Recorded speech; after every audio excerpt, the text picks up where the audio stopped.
إن الحمد لله نحمده ونستعينه ونستغفره ونعوذ بالله من شرور أنفسنا وسيئات أعمالنا من يهده الله فلا مضل له ومن يضلل فلا هادي له وأشهد أن لا إله إلا الله وحده لا شريك له وأشهد أن محمدا عبده ورسوله اللهم صل وسلم وبارك ونعم على سيدنا وإمامنا وقدوتنا محمد وعلى آله وصحبه ومن تبعهم بإحسان إلى يوم الدين أما بعد فالسلام عليكم ورحمة الله وبركاته. Bienvenue dans ce nouvel épisode consacré à la médecine prophétique. Aujourd'hui, nous allons aborder un élément extrêmement important qui est la prévention et le traitement de ces maux occultes, de ces maladies qui touchent l'être humain.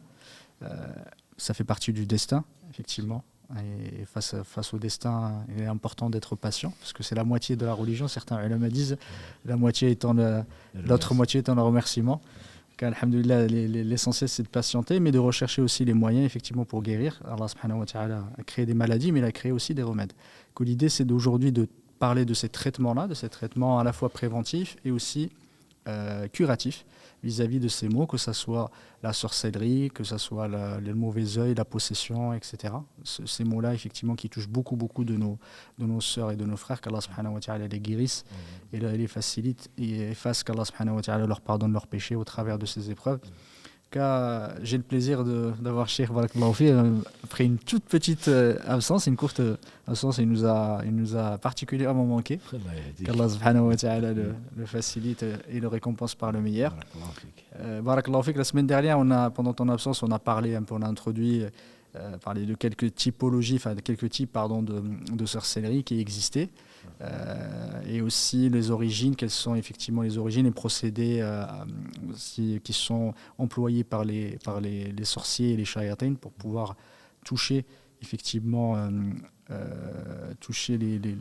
certaines personnes par ce mal-là.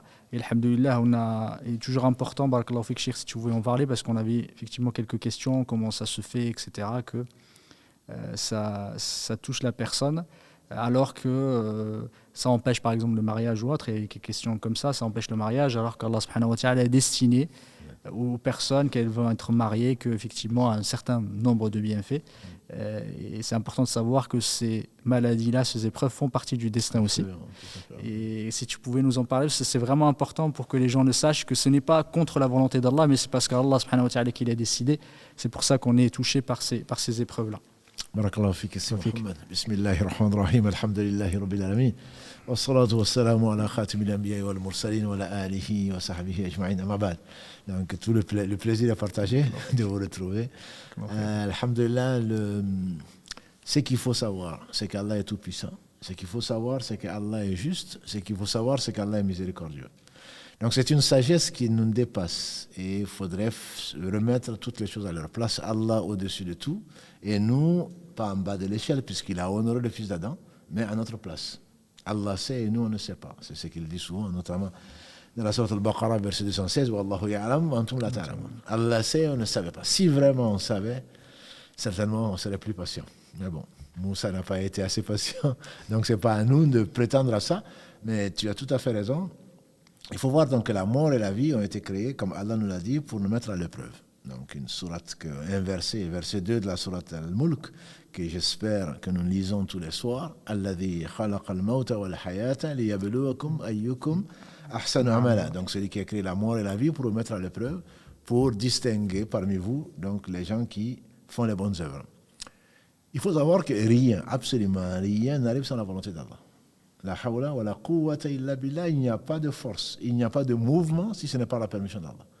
Wa ma tasha'una illa ay yasha Allah, vous ne voudrez que si Allah le veut. Donc, puisque ça arrive, c'est toujours dans la volonté d'Allah. Prenons la création de Shaitan. On en a peut-être déjà parlé. Il y a une sagesse derrière. Il n'y aurait pas Shaitan, il n'y aurait pas le paradis, il n'y aurait pas l'enfer. Voilà. C'est un mal, mais ce n'est pas le mal n'est pas voulu pour lui-même. Allah ne fait pas de mal. Il a créé le mal pour nous mettre à l'épreuve. Donc, quand on voit ça, et il faut rappeler aux gens qui sont éprouvés, nous sommes tous éprouvés, mais ceux qui sont éprouvés par les maladies comme le mal occulte, etc., c'est pour les tester, leur patience, c'est pour les purifier, parce qu'il n'y a pas un mal, comme tu l'as dit tout à l'heure, qui touche le fils d'Adam, le croyant plutôt, tant que, depuis la piqûre d'une épine jusqu'aux angoisses, jusqu'aux soucis, sans que Allah ne lui enlève des péchés ou ne l'élève en degré. Le prophète Ayoub alayhi salam a été touché, on dit, 18 ans. Il n'y avait pas un centimètre carré de sa peau, dit-on, qui n'était pas touché par donc, la maladie de la peau. Le prophète Mohammed sallallahu alayhi wa sallam a été touché par la sorcellerie. Donc ce n'est pas parce qu'on est mauvais, ce n'est pas parce qu'Allah ne nous aime pas, au contraire. Quand Allah aime quelqu'un, il éprouve. Voilà. Et celui qui a le plus souffert dans ce bas monde, et qu'Allah facilite nos épreuves, et on ne cherche pas l'épreuve, mais celui qui a été touché, ce qui a souffert le plus dans ce bas monde, le jour où Allah subhanahu wa ta'ala va le récompenser, il va regretter de n'avoir pas été encore plus touché. Et il faut savoir que la vie et la mort, ce bas monde, c'est si peu, c'est 1 heure. Si on peut ça, c'est même pas 1 heure. Parce qu'il n'y a pas de montre. C'est un petit moment, un court moment. Et on espère que ces personnes qui ont rencontré Allah sans péché, le prophète sallallahu alayhi wa sallam a dit, quand Allah aime son serviteur, il l'éprouve au point de le rencontrer sans aucun péché. J'imagine qu'ils sont dans leur tombe, en train de jouir, en train de, matin et soir, que Allah permette qu'une fenêtre du paradis soit ouverte et qu'ils soient pressés de rejoindre leur place au paradis. Voilà, nous on est là en train de le pauvre, il a vraiment souffert, mais peut-être que lui aujourd'hui, il est dans une part de paradis que nous on convoite et peut-être qu'on n'aura même pas. Voilà, donc il faudrait, Allah sait et nous on ne le sait pas, il faut avoir une excellente opinion de notre Seigneur. Il peut tout. S'il avait voulu, Shaitan lui aurait obéi. S'il avait voulu, il n'aurait pas créé Shaitan. Il n'a besoin de rien. Donc ça, je pense que les personnes éprouvées surtout, Satan en profite pour les amener dans le désespoir et penser du mal d'Allah. Et ça, c'est extrêmement grave. C'est l'un des plus grands péchés. De penser du mal d'Allah, comme Allah le dit aux combattants pour sa cause. On veut bien y aller, mais une fois qu'on voit l'ennemi, une fois que certaines choses arrivent, on pense qu'Allah nous a abandonnés. Et pourquoi Allah fait ceci et pourquoi Allah fait cela? C'est une épreuve qui est encore peut-être plus difficile que l'épreuve à laquelle on fait face. C'est vraiment de garder la foi et cette croyance à ce moment-là. Parce qu'il est facile de dire je crois. Vous pensez qu'on vous a créé comme ça et que vous n'allez pas rêver. Donc Allah va tester, et bien qu'il le sache, et comme tu dis, ça rentre dans le destin. Ça rentre dans le destin. Et le destin, Allah n'a décrété que le meilleur. Donc, puisqu'il sait tout, il peut tout faire, il décrète pour chacun ce qu'il lui faut comme test. À certains, il va les tester par ce qu'on aime. Je ne me rappelle plus du nom d'un des compagnons qui dit on a résisté au djihad, on a résisté à la pauvreté, on a résisté mais on n'a pas pu résister à l'abondance des biens. Voilà. Il y a certains qui résistent, mais tu te dis, mais quel patient, mais vraiment, voilà un croyant. Mais si Allah le tente, soit par une femme, par un homme, par de l'argent, par de la gloire, par les réseaux sociaux, par je ne sais quoi d'autre, tout est épreuve. Si Allah le tente par ça, ben il va tomber dans le haram. Et Allah lui évite ça justement pour ne pas le tenter par ça. Et certains savants disent que certains sont éprouvés par l'argent. S'ils avaient été pauvres, ils auraient failli. D'autres sont pauvres, si Allah leur avait donné, pourtant, on espère tous d'avoir beaucoup d'argent, de ne pas avoir de soucis. Si Allah leur avait mis dans cette richesse, ils auraient perdu la foi. Donc je pense que c'est important d'avoir une excellente opinion de son Seigneur. Sinon, c'est vraiment une foi qui est extrêmement basse et qu'Allah nous préserve donc de cette tentation-là qui est déjà une grosse épreuve. Donc comme tu dis, je pense qu'il ne faut pas penser que la sorcellerie, c'est parce que le sorcier est plus fort, ou le djinn est plus fort, ou il y a Allah d'un côté et le diable de l'autre. On a déjà entendu tout ça. Voilà, Allah se battrait contre le diable. Non, subhanallah, le diable c'est quoi? Le diable c'est rien. Le diable c'est rien. Par rapport à Allah, subhanahu wa ta'ala, rien n'est important. Quand nous disons Allahu Akbar, il ne faut pas l'oublier. C'est le leitmotiv du croyant. Quand quelque chose arrive, c'est Allahu Akbar. Ce n'est pas pour déclarer la guerre à qui que ce soit, c'est pour se rappeler qu'Allah est bien plus grand. Un malheur qui arrive, Allah est plus grand. Une épreuve, Allah est plus grand. Dans tous les cas, il faut se rappeler qu'Allah est le plus grand. Akbar, ce n'est pas Allah est grand. C'est parfois comme ça qu'on traduit. Akbar, donc ça vient c'est du superlatif. C'est qu'Allah est plus grand que tout. À partir de ce moment-là, quand on en est convaincu grâce à Allah, les épreuves deviennent légères grâce à Allah.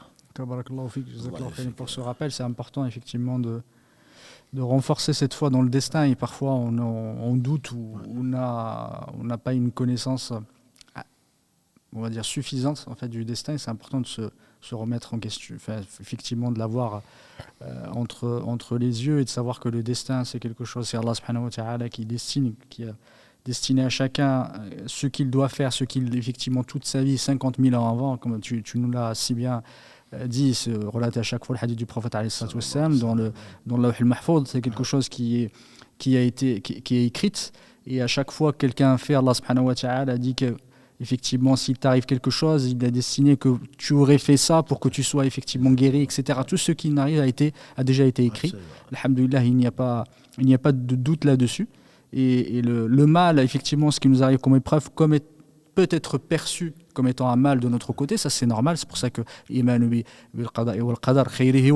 veut dire que du bien ou du mal, mais Allah subhanahu wa ta'ala ne fait jamais le mal, c'est juste une perception de notre côté. C'est ce que disait le prophète.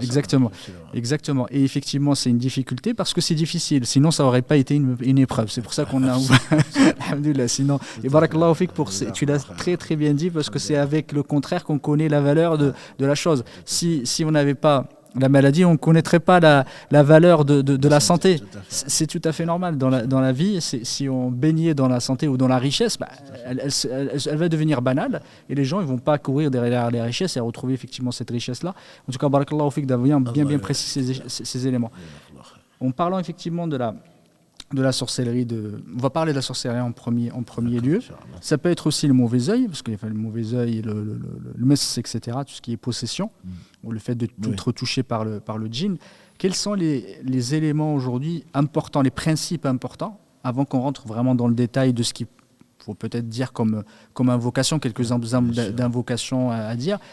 Comment doit se positionner le croyant, effectivement, pour éviter d'être victime ou de tomber effectivement d'être victime de ces maux et de tomber malade, être touché par Satan, être touché par les méfaits d'un sorcier.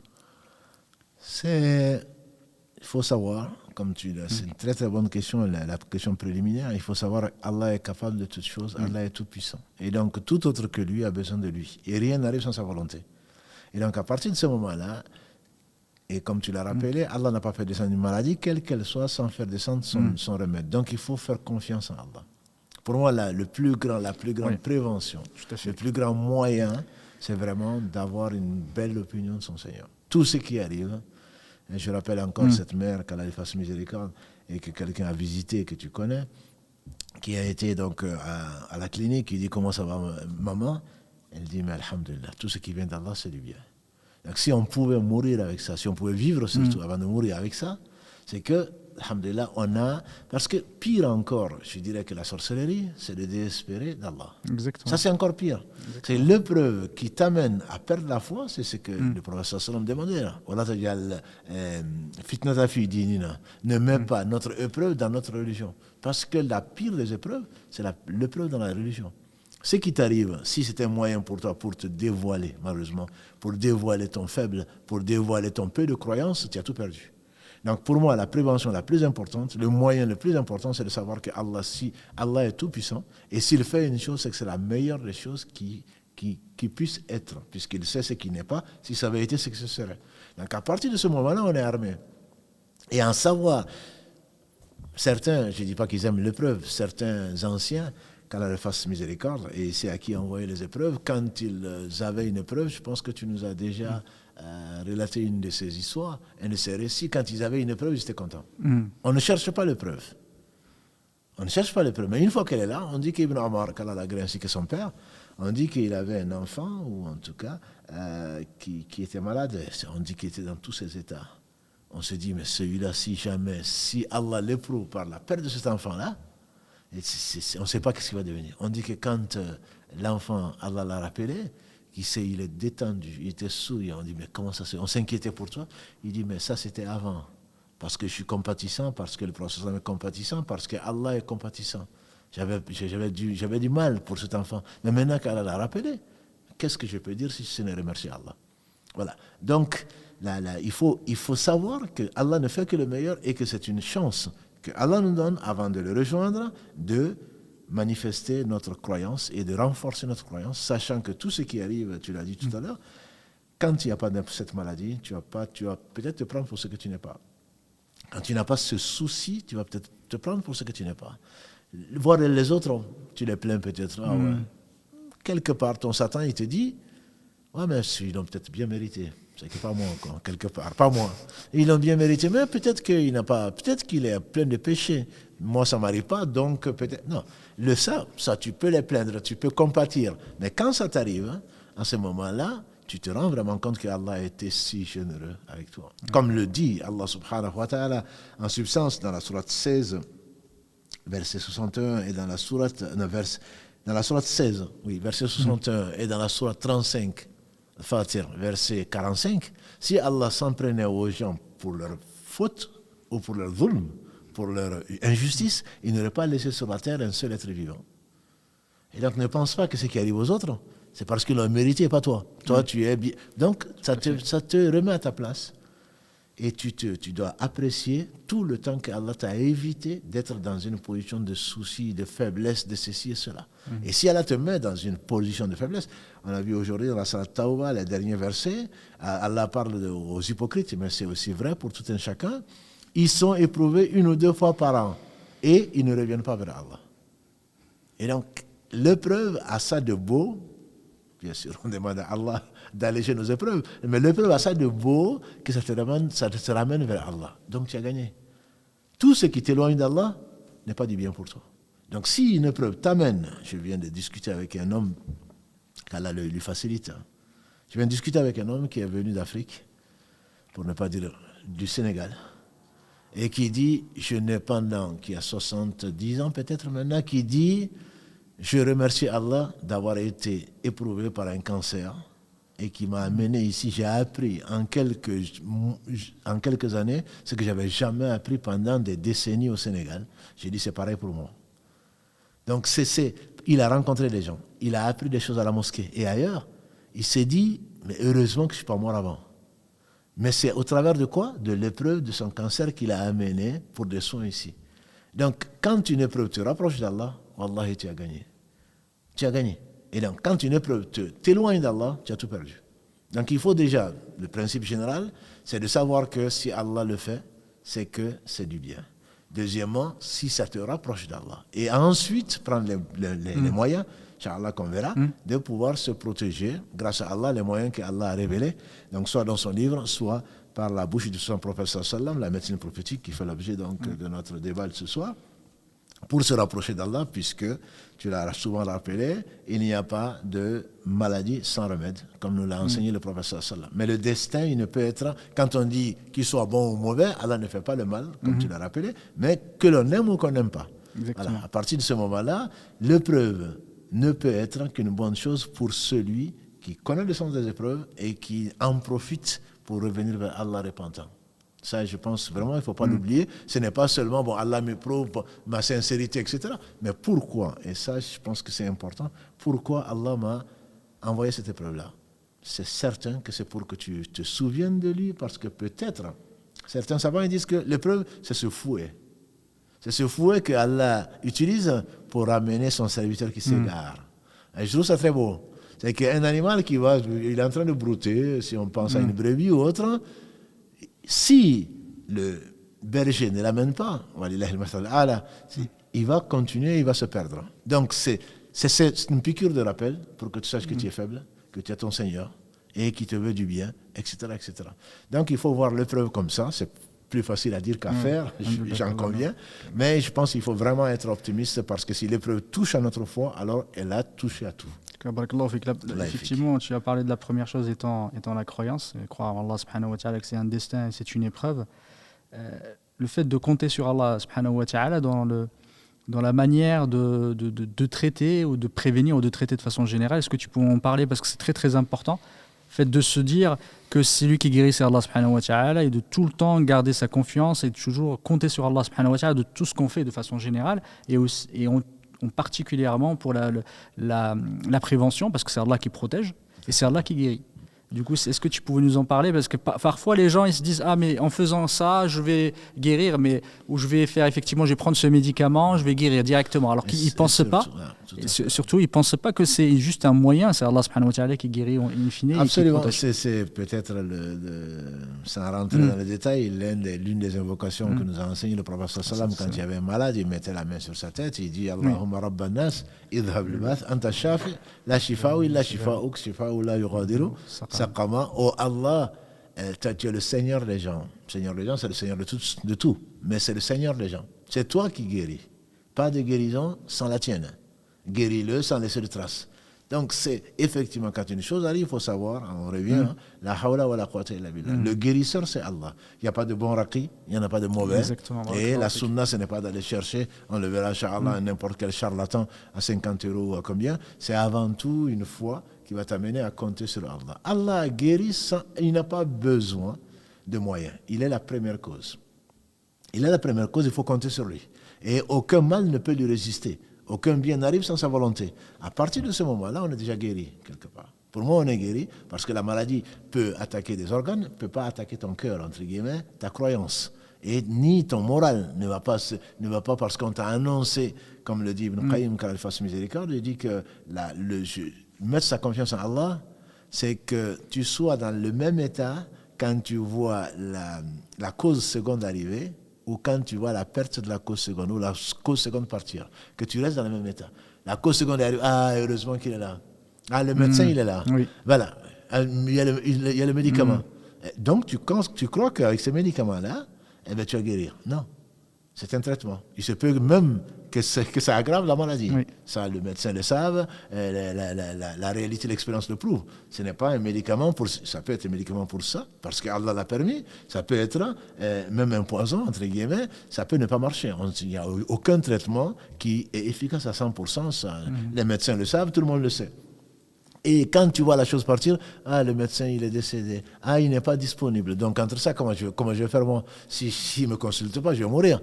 Non, le problème, c'est que c'est écrit, comme tu l'as rappelé, 50 000 ans avant qu'Allah ait créé les cieux et la terre. Il a créé la plume, il dit écrit, la plume dit écrit. Qu'est-ce que j'écris, Seigneur? Allah dit écrit tout ce qui va arriver jusqu'à la fin des temps. Donc, ce n'est pas... Son départ fait peut-être partie de ton destin et que tu n'as pas pu le consulter, malgré Doctolib, malgré tous les rendez-vous que tu veux prendre. Eh bien, avant d'arriver au rendez-vous, tu meurs. Ou avant où tu vas, de toute façon, ce n'est pas lui qui te guérit. Il y a du respect pour le travail des médecins, comme pour le travail de tout un chacun. Il faut le respecter. Il faut s'occuper de son corps, parce que c'est une amana, c'est un dépôt sur lequel on risque d'être interrogé. Donc, il faut tout faire pour prendre toutes les précautions pour arriver au meilleur. Mais on ne le fera. Tu ne le feras. Si tu tombes sur un spécialiste, si tu tombes, il a fait une erreur médicale. Et alors? Il a fait une erreur médicale parce que c'est un destin. Mais tu as choisi, toi, le meilleur spécialiste. Mais il n'est pas parfait. Allah seul est parfait. Il peut se tromper. Si ce n'était pas ça, il aurait eu ça. S'il avait vu tel médecin, il aurait eu ça. Non, ça c'est ce qu'on dit souvent et malheureusement, on entend ça de la part des musulmans, ce n'est pas digne d'un croyant. Ce n'est pas digne d'un croyant. Qu'est-ce qu'a dit le professeur? Sois perspicace, sois efficace dans ce qui te fait du bien et de ne pas dire là où. Si.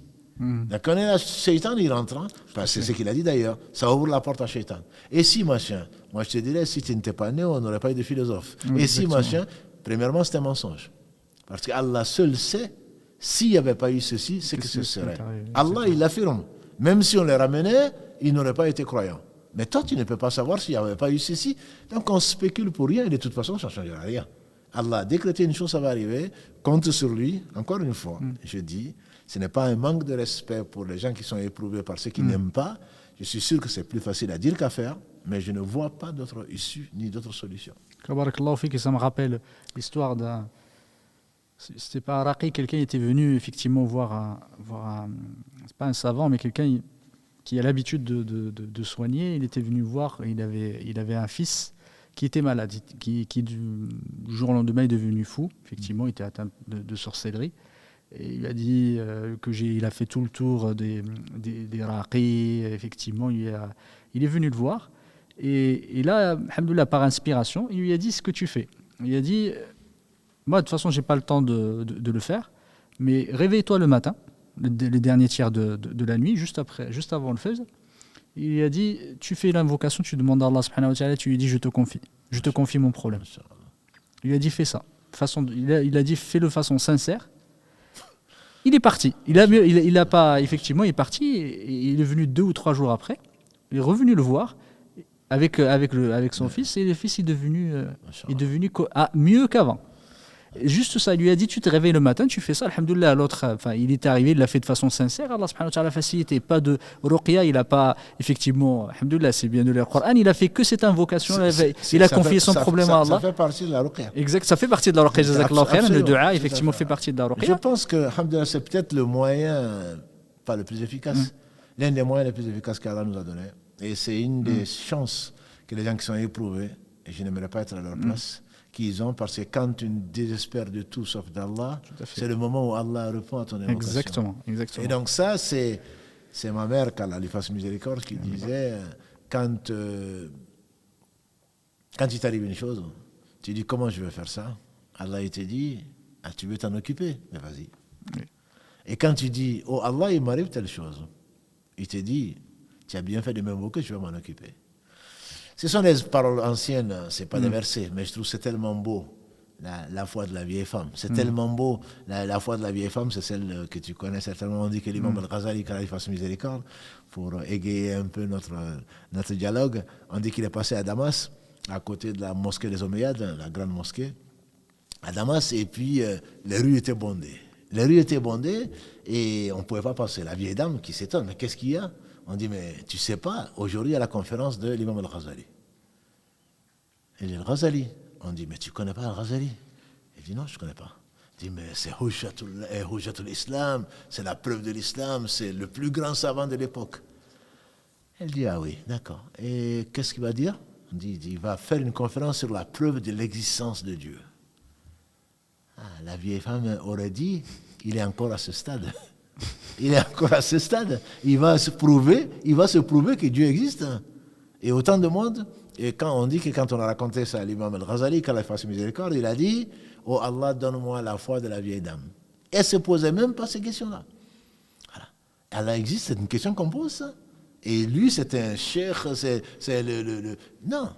Donc, il y a des fois, alhamdulillah, des personnes à qui Allah a donné ce qu'il n'a pas donné à d'autres, qui ont une certitude, qui ont une confiance en Allah. Et donc, tu fais très bien de prendre ce principe-là, c'est vraiment la confiance en Allah, en savoir que rien n'arrive sans la volonté d'Allah. Et que si tu demandes à Allah, c'est Allah qui dit. Quand ton Seigneur a proclamé, invoquez-moi et je vous réponds.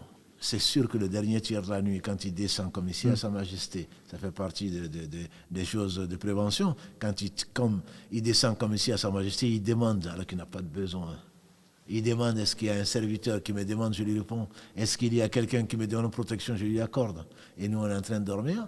C'est sûr qu'on a raté l'essentiel, quoi. Et non, j'ai un rendez-vous important chez le médecin. Non, ton rendez-vous, tu l'as raté.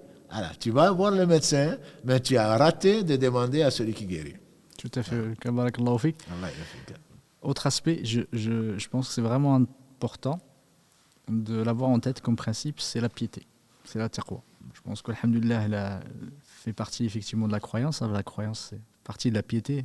Et c'est important de nous dire que la première peut-être cause qu'on soit touché par ces mots, c'est notre éloignement d'Allah. Et que le renforcer effectivement, se rapprocher d'Allah subhanahu wa ta'ala, que la piété permet de prévenir et permet aussi de soigner. Donc là, on fait qu'au travers des adorations, au travers effectivement des adhkar, etc. Mais la piété est quelque chose de très très important. Si tu pouvais nous parler, parce que les gens, en fait, ce qui des fois me gêne, c'est que les gens, ils ne s'intéressent au Coran qu'au moment où ils sont touchés par la sorcellerie. Et en fait, ils le prennent comme étant un traitement sur étagère. Quand on va à la pharmacie, on prend un médicament. Il y a un jeune qui m'a vu hier, il m'a dit, je suis en test, je dois partir ce week-end en test pour être un joueur à Guingamp. J'ai dit, ah oui, je connais Guingamp. Quelle est l'invocation à faire? Voilà. Et je lui dis, lève-toi la nuit, demande à Allah si c'est du bien pour moi, facilite-moi. Il dit, mais donc il n'y a pas de verset particulier? Mais j'ai dit, mais non. Ah ouais, d'accord, merci beaucoup. J'ai dit, subhanallah, on ne connaît pas notre Seigneur. Allah t'éprouve par ça, et là tu es sincère, tu veux. Il n'y a pas de moment où tu as besoin d'Allah et de moment où tu n'as pas besoin d'Allah. On ne peut pas se passer d'Allah de tel un clin d'œil, comme on le fait dire, à mieux que moi. Donc effectivement, la piété, Allah dit, et tu l'as si bien dit, ses alliés, il les protège. Oui. Et ses alliés sont qui? Allah dit subhanahu wa ta'ala, dans le hadith Qudsi rapporté par Abu Dhar, consigné par l'imam Muslim dans son Sahih, Allah dit, non, plutôt par Abu Huraira, ça c'est notre hadith, par Abu Huraira qui dit, notre Seigneur subhanahu wa ta'ala, le prophète sallam a dit, notre Seigneur subhanahu wa ta'ala dit, je déclare la guerre à celui qui me fait, à celui qui s'oppose à l'un de mes amis, quelle que soit la chose. Exactement. Mon serviteur ne se rapproche de moi par rien qui me plus agréable, alors qu'il se passe de tout, que ce que j'ai rendu obligatoire. Exactement. Et donc, tu t'étonnes qu'Allah t'éprouve pour te ramener, tu ne fais pas ta prière. Oui. Tu mens, tu triches, tu voles, et Allah il t'éprouve par ce que tu n'aimes pas, et tu n'as pas de solution pour que tu reviennes vers lui, que tu saches qu'il n'y a pas de force et de puissance que par lui. Et mon serviteur ne cesse pas de se rapprocher de moi jusqu'à ce que je l'aime, entre guillemets, par les œuvres surrogatoires. Ce sont les alliés d'Allah. Allah inna awliya Allahi la khawfun alayhim wa lahum yahzanun alladhina amanu wa kanu yattaqun. Allah c'est beau. Il dit n'est-ce pas, c'est Allah qui dit ça. N'est-ce pas que les amis d'Allah, les alliés d'Allah, la khawfun alayhim, ils n'ont pas à craindre, ils n'ont pas à avoir peur et ils ne seront pas tristes. Qui sont-ils? Allah dit alladhina amanu, c'est qui sont croyants, wa kanu yattaqun, et qui s'évertuaient dans la piété. Donc cette piété, c'est la base de tout. Le prophète sallallahu alayhi wa sallam commençait souvent à rappeler les gens à la piété. Allah subhanahu wa ta'ala, combien de fois ya ayyuhalladhina amanu ittaqullah, ya ayyuhalladhina amanu ittaqullah, ya ayyuhalladhina amanu ittaqullah. On entend comme ça, on a l'impression que c'est bon. Non, Allah dit, oh vous les croyants, je ne parle pas des non-croyants. Oh vous les croyants, craignez Allah. Revenez à la piété. C'est la base de tout. C'est d'ailleurs, alhamdulillah, dans quelques jours, on va commencer le jeûne. Comme il le dit, il dit amanu kutiba alaykum siyamu kama kutiba ala alladhina min qablikum la'allakum tattaqun. Le jeûne vous a été prescrit. Pourquoi? Pour que vous atteigniez la piété. Donc la piété, c'est vraiment l'essentiel. La piété, ce n'est pas de se prétendre pieux. Comme Allah le dit, notamment dans la sourate al-Baqarah, verset 177, qu'on appelle Ayatul Birr. Laysa al-birra an tuwallu wujuhahum qibla al-mashriq wal maghrib. Donc beaucoup de musulmans, non, moi j'ai pris. Je dis, non, c'est quelqu'un qui est pieux parce qu'il prie. Non. Ça ne suffit pas. Allah dit la piété, puisqu'on traduit ici le birr par la piété, c'est le bien en général. Allah dit la piété ne consiste pas à ce que tu tournes ta face vers l'Orient ou l'Occident. Comme nous on dit, ah non, il fait la prière. D'accord? Donc il se dirige vers la Mecque, et donc c'est quelqu'un de pieux. Et non. Et on verra, Inch'Allah, si Allah nous permet, l'explication de ce verset. 177, non, c'est le fait de croire à Allah, en ses anges, aux livres, aux prophètes, et ensuite de se mettre à pratiquer tout ce que Allah aime et de s'éloigner de tout ce que Allah déteste. Et comme les gens disent qu'ils sont possédés, une fois qu'on fait la ruqya, dont on va parler peut-être, on va finir par en parler, ensuite, tu fais la prière? Non. Le djinn qui est parti, c'est un menteur. Par la grâce d'Allah, il est parti, mais il va revenir quand tu n'as pas une hygiène de vie. L'hygiène de vie, c'est qui? L'hygiène de vie, c'est quoi? C'est la piété. C'est tout simplement la piété. L'hygiène de vie, c'est la piété. C'est-à-dire que c'est obéir à Allah à partir de ce qu'il a révélé, comme on le fait dire à Habib, obéir à Allah par rapport à ce qu'il a révélé en espérant sa récompense. Éviter de désobéir à Allah par rapport à la révélation, ce qu'il a interdit, et Allah n'a rien interdit que ce qui est mauvais, et en créant son châtiment. C'est ça la piété. En tout cas, c'est comme ça, l'une des définitions que l'on donne, c'est celle-là. C'est-à-dire que si tu ne penses à Allah que quand il y a des problèmes, comme j'ai dit, on est prêt à venir à la mosquée, alhamdulillah, c'est une preuve par laquelle Allah te rapproche. Et une fois que c'est passé, une petite histoire, encore, il y a les jeunes, on m'a dit ici à la mosquée que tu n'as pas vu avec le bac, comment est-ce que la mosquée est pleine de jeunes? Je dis, ah ouais, c'est vrai, oui. J'ai dit, pourquoi? C'est un jeune qui m'a dit ça. Il m'a dit, parce qu'avant le bac, les gens se lèvent le matin et ils viennent pour prier Allah, je veux le bac, mais une fois qu'ils ont le bac, ils vont en boîte de nuit pour aller fêter ça. Voilà. Là, parce qu'Allah, ils se disent, non, le bac, il me le faut. Si je ne l'ai pas, qu'est-ce que je vais devenir? Et là, ils pensent à qui? À Allah. Mais une fois qu'ils ont le bac, ça y est, la prière, la mosquée, ils mettent une croix, un sens interdit, ils oublient donc que c'est celui qui leur a donné le bac, qui les a insufflés, donc qui leur a donné la vie et qui est capable, qui va les rappeler un jour, qui a pourvu à tous leurs besoins, etc. C'est le même, donc avant le bac comme après le bac. Et l'homme, il est comme ça. On est oublieux. Et certainement, la piété, c'est ce qui nous rappelle, ce qui nous rapproche d'Allah subhanahu wa ta'ala. C'est certainement la meilleure des préventions. Ça, c'est sur le principe, il n'y a pas mieux. C'est vraiment la piété. Jazakallahu khairan.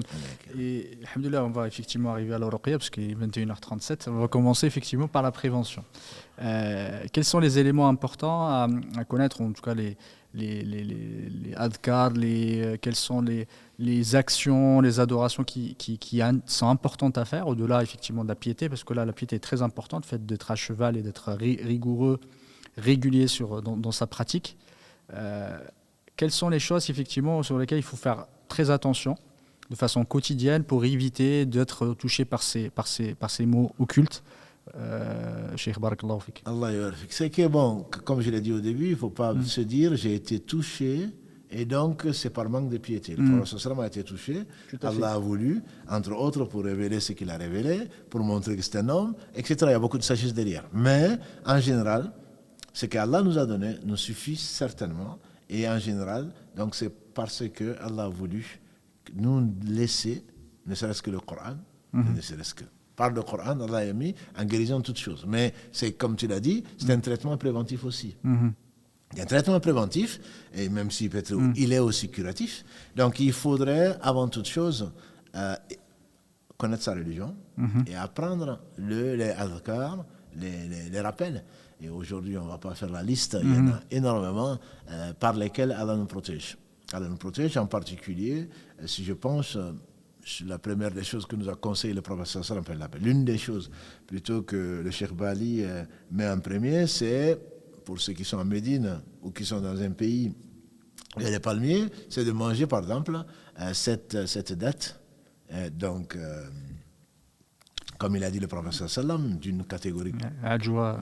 Donc cette ajwa, de celui qui le mange, celui qui le prend à jeûne plutôt, ne sera pas touché par un mal et par la sorcellerie. Exactement. Par exemple, bon, ça bien sûr, il pourrait être éprouvé, mais il a dit ça pour quelqu'un qui croit en Allah et qui croit à son messager sallallahu alayhi wa sallam. Le fait de garder les ablutions. De garder les ablutions, c'est quelque chose d'extrêmement important. Et le prophète alayhi wa sallam renouvelait ses ablutions même. Il les renouvelait alors que nous, disait Anas, tant qu'on avait les ablutions, on les gardait. Ça ne veut pas dire que c'est mauvais. Non, c'est des compagnons du prophète sallam, mais lui, il les renouvelait parce que, alhamdulillah, celui qui garde ses ablutions, Allah met un ange ou des anges pour protéger donc la personne. Après, il y a également le fait on sait par exemple l'Ayatul Kursi, qui est c'est le verset le plus grandiose du Coran. Et on l'a su, et le prophète sallallahu alayhi wa sallam nous a dit, quand Abu Huraira, on connaît l'histoire, je pense, pendant Ramadan, ou à la fin de Ramadan, il y avait Zakat al-Fitr, le prophète sallam a confié donc la Zakat al-Fitr à Abu Huraira, et un soir, un homme sous la forme d'un vieillard est venu voler, dérober donc une partie de Zakat al-Fitr, et il lui a dit, Abu Huraira, il y a une caladagré, il l'a attrapé. Et il dit, je vais t'amener au prophète sallam. Il a dit, lâche-moi, je ne reviendrai plus, je suis un vieillard avec beaucoup d'enfants, je suis pauvre, laisse-moi partir, et je ne reviendrai pas. Il est parti, et le prophète sallallahu alayhi wa sallam, quand Abu Huraira lui a dit, il reviendra. On sait qu'il était prophète d'Allah. Et effectivement, le lendemain, il est revenu. Il est revenu voler Abu Huraira, donc il a à nouveau attrapé. Et il dit, tu avais promis de ne plus revenir. Oui, non, mais je t'assure, c'est la dernière fois. Et il a lâché, il est reparti, il a raconté ça au prophète sallam qui a dit, c'est un menteur, il va revenir. Et effectivement, la troisième fois, il est revenu, là, il a attrapé, maintenant c'est fini. Quoi. Tu m'as eu 2 fois, la troisième fois, ça ne marche pas, je vais t'amener au prophète sallam. Il a dit, lâche-moi, je vais te donner quelque chose. Il a dit, dis-le. Il a dit, lis Ayatul Kursi, ça te suffit. Lis Ayatul Kursi, ça te suffit. Et donc, Allah subhanahu wa ta'ala, Abu Huraira, il a été voir le prophète, il a raconté, il a dit vrai, même si c'était menteur. Et c'est Allah a voulu que c'est par Shaitan que l'on sache qu'Ayatul Kursi, pas que c'est le verset grandiose, mais que ça protège, que c'est une prévention. Et celui qui fait ses ablutions, qui se met au lit et qui lit Ayatul Kursi, et puis autre chose, qu'on verra, Inch'Allah, Allah lui met un ange qui le protège, et aucun Satan ne peut le toucher. Donc ça, c'est toute la nuit. Celui qui dit La ilaha illallah, wahdahu la sharika lahul mulk wa lahul hamdu wa huwa ala kulli shay'in qadir, nos sœurs et nos frères d'Afrique et d'Europe et d'Amérique, on connaît tous La ilaha illallah, il n'y a de Dieu digne d'adoration si ce n'est Allah, seul, sans associé, lahul mulk wa lahul hamd, la royauté et les louanges lui appartiennent, wa huwa ala kulli shay'in qadir, il est capable de toutes choses. Celui qui dit ça 100 fois, a dit le prophète sallallahu alayhi wa sallam, le matin, Allah lui inscrit 100 bonnes actions. Allah lui enlève 100 péchés. C'est comme Allah lui inscrit comme s'il avait libéré 10 esclaves, et Satan ne peut pas le toucher toute la journée. Et personne n'aura mieux que celui qui a dit encore plus. Par exemple, bon, ça ce sont des choses qui, alhamdoulilah, je ne dis pas que c'est facile. C'est Allah qui le facilite parce qu'on commence et puis Satan nous fait oublier. Il y a également, par exemple, le fait en sortant de chez soi. Oui. Quand on sort de chez soi, Bismillah, tawakkaltu ala Allahi, la hawla wa la quwwata illa billah. Bismillah, au nom d'Allah. Tawakkaltu ala Allah, j'ai même ma confiance à Allah. La hawla wa la quwwata illa billah, qu'on a dit plusieurs fois aujourd'hui. Il n'y a de force et de mouvement que par Allah. Le prophète sallallahu alayhi wa sallam a dit, celui-là, il est garanti pour la journée. Et Shaitan dit à son autre Shaitan, qu'est-ce que tu peux faire contre quelqu'un qui a mis sa confiance en Allah? Tout à fait. Ce n'est rien, entre guillemets. C'est devenu une routine, malheureusement. Si vraiment ça vient du cœur, voilà un vaccin, voilà une prévention que tu as pour toute la journée. Le fait de dire Bismillah, il y a cette histoire. Il y a le fait de dire Bismillah avant de manger. Le fait de dire Bismillah. Pour toute chose. Pour toute chose. Exactement. C'est pour nous, on dit Bismillah. Mais on pense, je dirais malheureusement, Bismillah. Je commence par le nom d'Allah. De lui procède que le bien. À lui tout revient. Sans lui rien ne se réalise. Bismillah, je commence par Bismillah. Et il y a un frère qui fait de la ruqya à sa nièce en Espagne, qui a été en Espagne, sa nièce elle était ensorcelée. Je ne vous dirai pas par qui, mais elle était ensorcelée. Et il a lu le Coran, alhamdulillah. C'est un frère qui connaît le Coran. Il a lu le Baqarah, il a lu un certain nombre de sourates. Et le djinn s'est mis à parler. Il dit, mais le frère lui a parlé. Il dit, mais comment tu es rentré en elle? Il dit, parce qu'elle avait fait le jeûne. Donc on peut imaginer. Non, c'est la piété, elle était pieuse, elle a fait le jeûne. Mais sa mère lui a envoyé un repas après le jeûne. Et elle a oublié, Shaitan lui a fait oublier de dire Bismillah. Il dit, je suis rentré en même temps que son repas parce qu'elle a oublié de faire Bismillah, de dire Bismillah. Le fait de rentrer aux toilettes, qui est l'endroit des shayatines. C'est leur demeure, les endroits sales, impurs, etc. Et donc on raconte, le Cheikh Bali en particulier raconte cette histoire de quand quelqu'un a été possédé par la sorcellerie ou par le mas, quelqu'un a été possédé, et quand le djinn a parlé, il a dit, mais comment tu es rentré? Il dit, parce qu'il n'a pas fait l'invocation.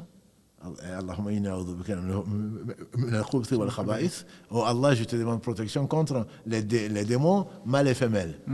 Bon, nous on le fait comme ça, on te dit non, mais c'est pas important. Mais si, c'est important. Il dit, il a oublié ou il n'a pas fait cette invocation-là. Et donc, le djinn en a profité. Il n'a pas demandé protection contre le Tout-Puissant. Et donc, le djinn en a profité pour rentrer dans la personne.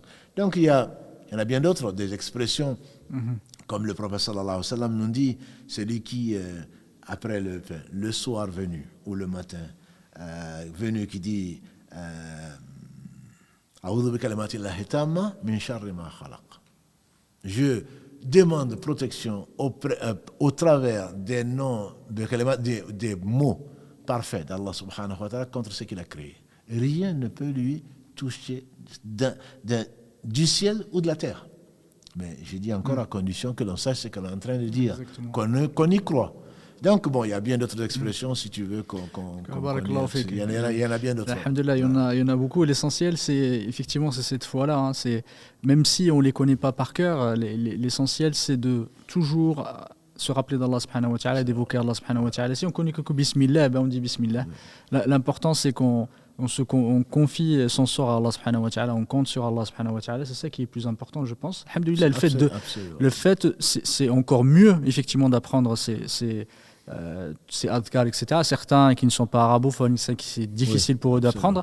Alhamdulillah, il peut apprendre Ayat al-Kursi et le Mu'awwidatayn ou ce qu'on appelle le qalaqil, c'est les Qul a'udhu bi rabbil falaq, Qul ya ayyuhal kafirun, Qul huwallahu ahad, Qul a'udhu bi rabbil falaq, Qul a'udhu bi rabbin nas, surat an-Nas.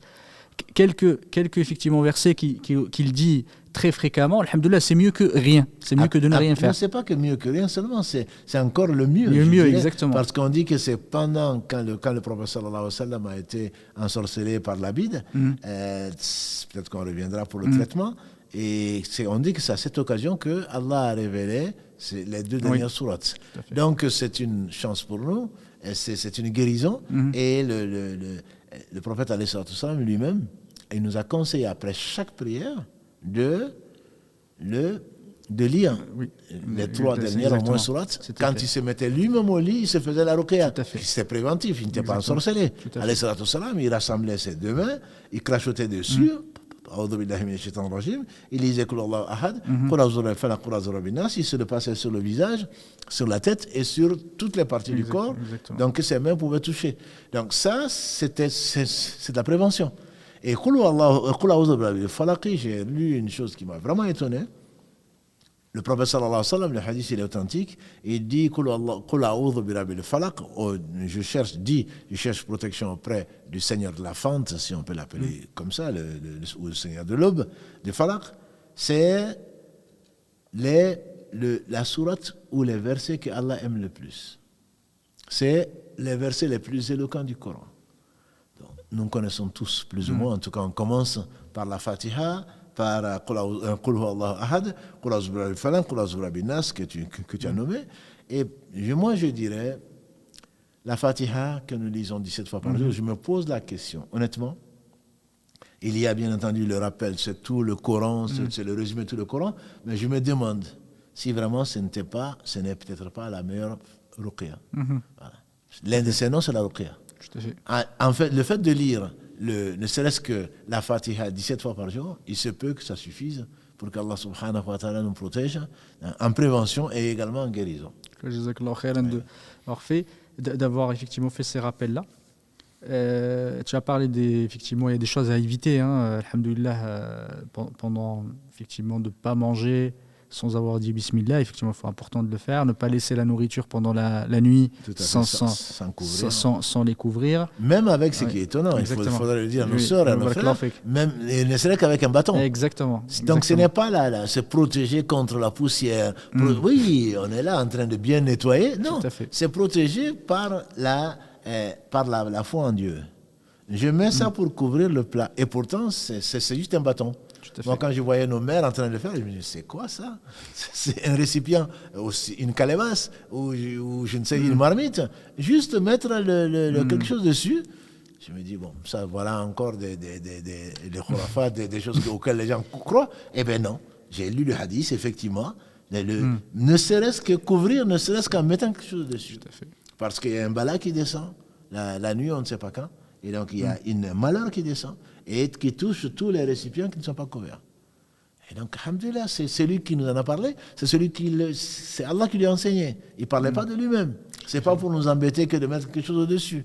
Eh bien, il faut l'appliquer si vraiment on croit à sa mission, sallallahu alayhi wa sallam. Tout à fait, Et des choses effectivement à éviter, tu as parlé des toilettes, le fait de parler dans les toilettes, c'est des choses qu'il ne faut pas faire. Il y en a beaucoup qui dansent, même qui chantent, etc. dans les toilettes, c'est des choses qu'il faut éviter. Certains ulama disent que ça peut être une raison, d'ailleurs c'est interdit de façon de parler dans les toilettes. Le fait de voyager seul, est-ce que ça peut être une façon effectivement, ou de dormir seul d'ailleurs, parce que ceux qui n'ont pas le choix, alhamdoulilah, mais ceux qui peuvent effectivement ne pas dormir seul, c'est le groupe, c'est mieux. Le groupe, ne serait-ce que le fait de ne même pas prier seul. Oui, le prophète sallallahu alayhi wa sallam, il a dit que dans un village ou dans un endroit où il y a 3 musulmans, s'ils ne prient pas ensemble, s'il n'y a pas le groupe, s'ils ne prient pas ensemble, Shaitan va se jouer d'eux. Et donc, d'où l'importance de la cohésion de la famille. Non, nous, les femmes, on prie toutes seules. C'est ce qu'on nous apprend au bled. Oui. Pourquoi? Non, si on peut prier ensemble, il faut prier ensemble. Donc, s'il y a le mari, s'il y a les enfants, s'il y a on doit prier. Et si on peut être en groupe, il faut être en groupe. Le groupe est toujours mieux. Non seulement la prière est récompensée de 25 à 27 fois, mais en plus de ça, cela éloigne le shaitan. Et ça fait effectivement partie. Le fait de rester seul, le loup, comme a dit le prophète sallam, ne mange que la brebis égarée. Exactement. Voilà. Le loup, il va s'attaquer. On a tous sur Arte ou sur la 5 ou sur autre chose. Quand le lion ou quand les félins veulent attaquer un animal, ils vont venir attaquer le troupeau et pour essayer d'éloigner un des animaux, c'est une fois que l'animal est éloigné qu'ils vont donc l'encercler et ils vont l'attaquer. Et ça, c'est le musulman. Les musulmans sont forts, et comme l'a dit le prophète en montrant ses doigts. Donc les musulmans ou les croyants, les uns par rapport aux autres, il a montré, c'est comme une construction dont les parties donc, se consolident. Et il a montré donc ses doigts, il les a entrelacés, alayhi salatu wassalam. Peut-être aussi rappeler de faire attention de ne pas faire mal aux animaux, parce que ça peut être effectivement parfois des djinns qui sont sous forme d'animaux, la plupart des fois peut-être des chats, ou ça peut arriver des chiens aussi. Des chiens, mais également ce que tu nous as peut-être rappelé, moi je connais une histoire, quelqu'un donc je ne sais plus si c'est d'Algérie ou si c'est du Maroc, la personne a été possédée. C'était pas de la sorcellerie, c'est du mas. Pourquoi? Parce que on a tendance à mettre de l'eau très chaude. Oui, tout à fait. Je pense que c'est important. Exactement.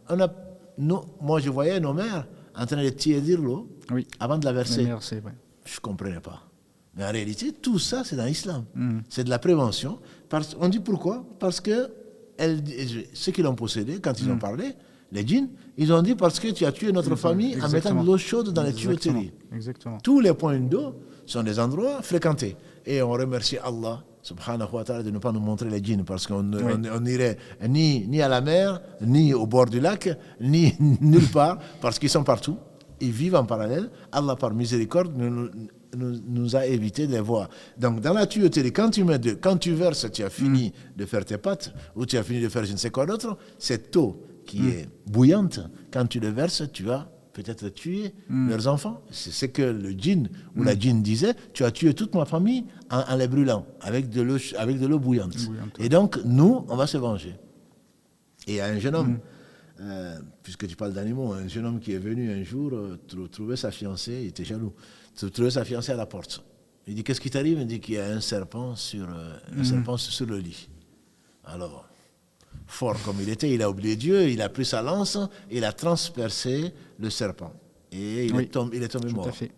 Tombé mort, et c'est pour cela que le prophète sallam, une des sagesses pour lesquelles nous a conseillé, quand vous voyez un serpent, donnez-lui 3 jours. Tout à fait. Donnez-lui 3 jours, dites-lui.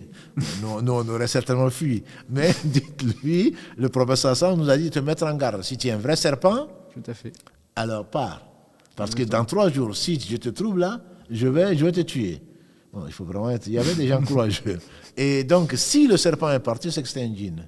Et effectivement, on voit d'ailleurs dans les dessins qu'il ne faut pas faire, où on voit un arbre qui représente un pommier avec un serpent autour. Oui. Bon, ça, c'est dans les traditions, je veux dire chrétiennes, juives, etc. Et Adam et Ève, juste avec quelques feuilles pour cacher leur nudité. Le serpent a toujours été connu comme pouvant être, le Satan peut prendre la forme des djinns, en général, prendre la forme soit du serpent, soit du chien noir en particulier, exactement. Ça peut prendre d'autres formes. Voilà, aussi, exactement. Donc on n'est pas seul. Tout à fait. Il faut le réaliser, on n'est pas seul. Celui qui n'y croit pas, il y croira le jour où il sera touché. Donc il faudrait effectivement, comme tu dis, éviter de faire du mal de toute façon à... On sait qu'une femme est en enfer à cause d'une chatte. Voilà. Donc il faudrait, toutes les créatures ont des droits. Dieu leur a donné des droits, et d'autant plus que ça pourrait être éventuellement des djinns. Autre chose, c'est pas parce que c'est les djinns et les autres, ceux qui ne sont pas cités, les serpents et le reste, on leur fait du mal. Non. Celui qui a fait le bien du poids d'un atome le verra, comme dit Allah subhanahu wa ta'ala, فَمَنْ يَعْمَلْ مِثْقَالَ ذَرَّةٍ خَيْرًا يَرَى وَمَنْ يَعْمَلْ مِثْقَالَ ذَرَّةٍ شَرًّا يَرَى. Il y aura un jour où on aura à rendre des comptes. Donc, il faudrait éviter de devoir à qui que ce soit, y compris à la chatte, et ne devoir qu'à Allah subhanahu wa ta'ala. En tout cas, barakallahu fik, c'est vraiment très très important là, ce que tu viens de dire, qu'Allah te récompense par le meilleur, qu'on n'est pas seul, il faut faire très très attention. Et ce n'est pas de la superstition, c'est juste de le fait du réalisme et surtout quelque chose qu'Allah subhanahu wa ta'ala et son prophète nous ont transmis, c'est qu'on n'est pas seul, il y a des créatures qui vivent avec nous, il faut un certain respect et faire très attention à ce qu'on fait. Effectivement, certains ulama disent par exemple quand on saute d'un endroit haut, il faut dire Bismillah. Quand on jette quelque chose de très lourd par terre, on dit Bismillah.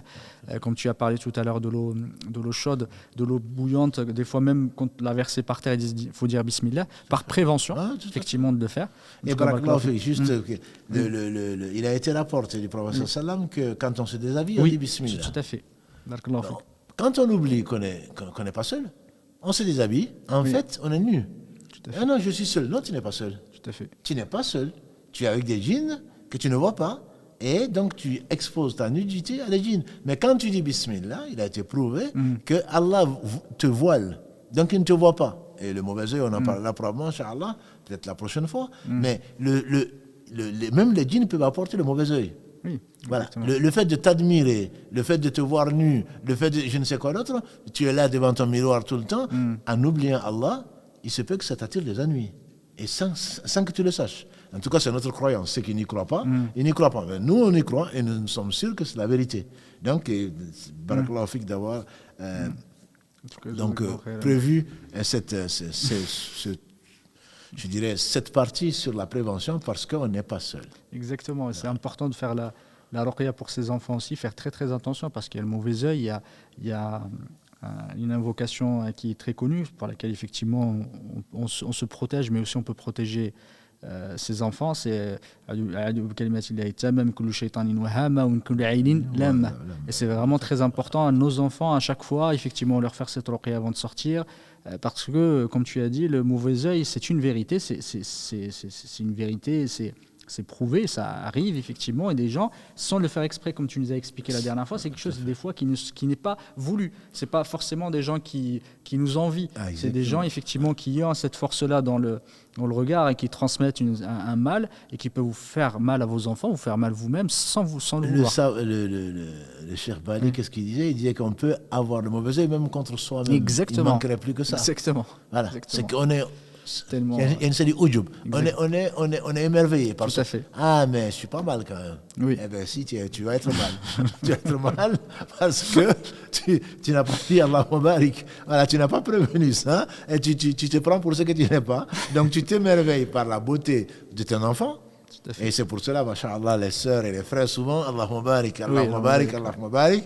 Non? Même pour toi-même, il faudrait être prévenant. C'est le cas de le dire, il faudrait faire de la prévention et ne pas être émerveillé. Si tu es comme tu crois être, c'est grâce à Allah.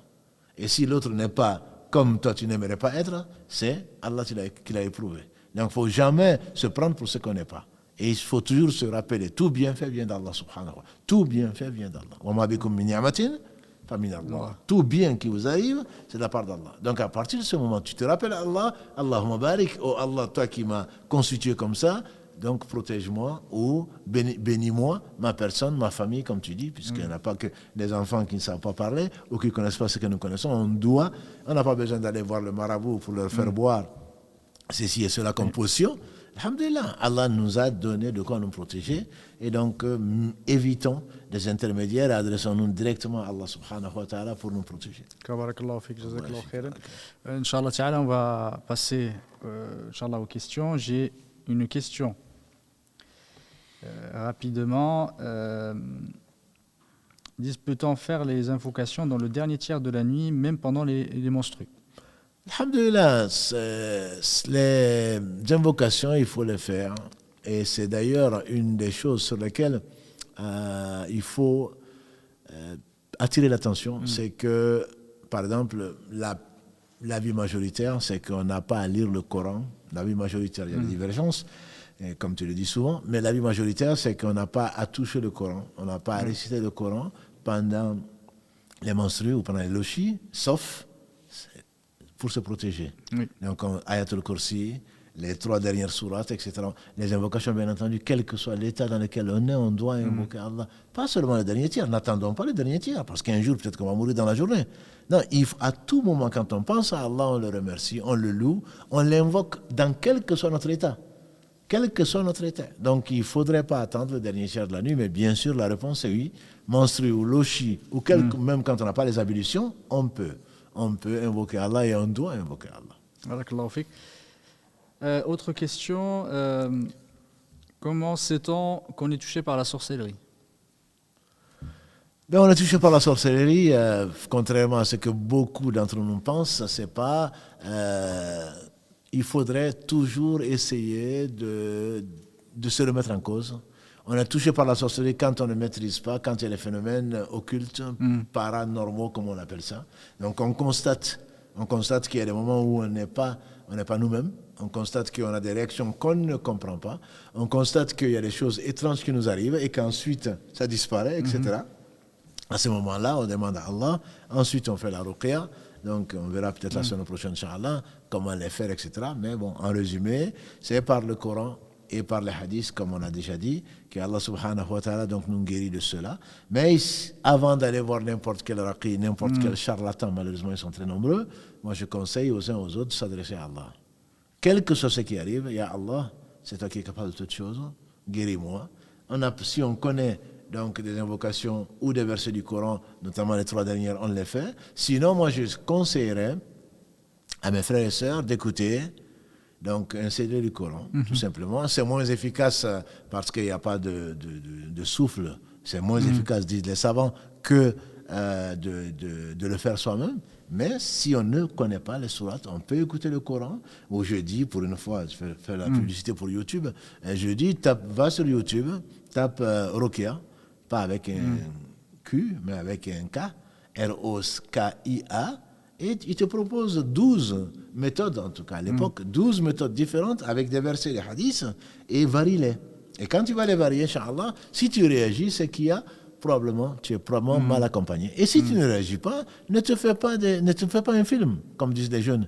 C'est que pour nous, tout ce qui nous arrive, on m'a fait du mal. Et il y a le haïn. Et toi-même, est-ce que tu fais ta prière?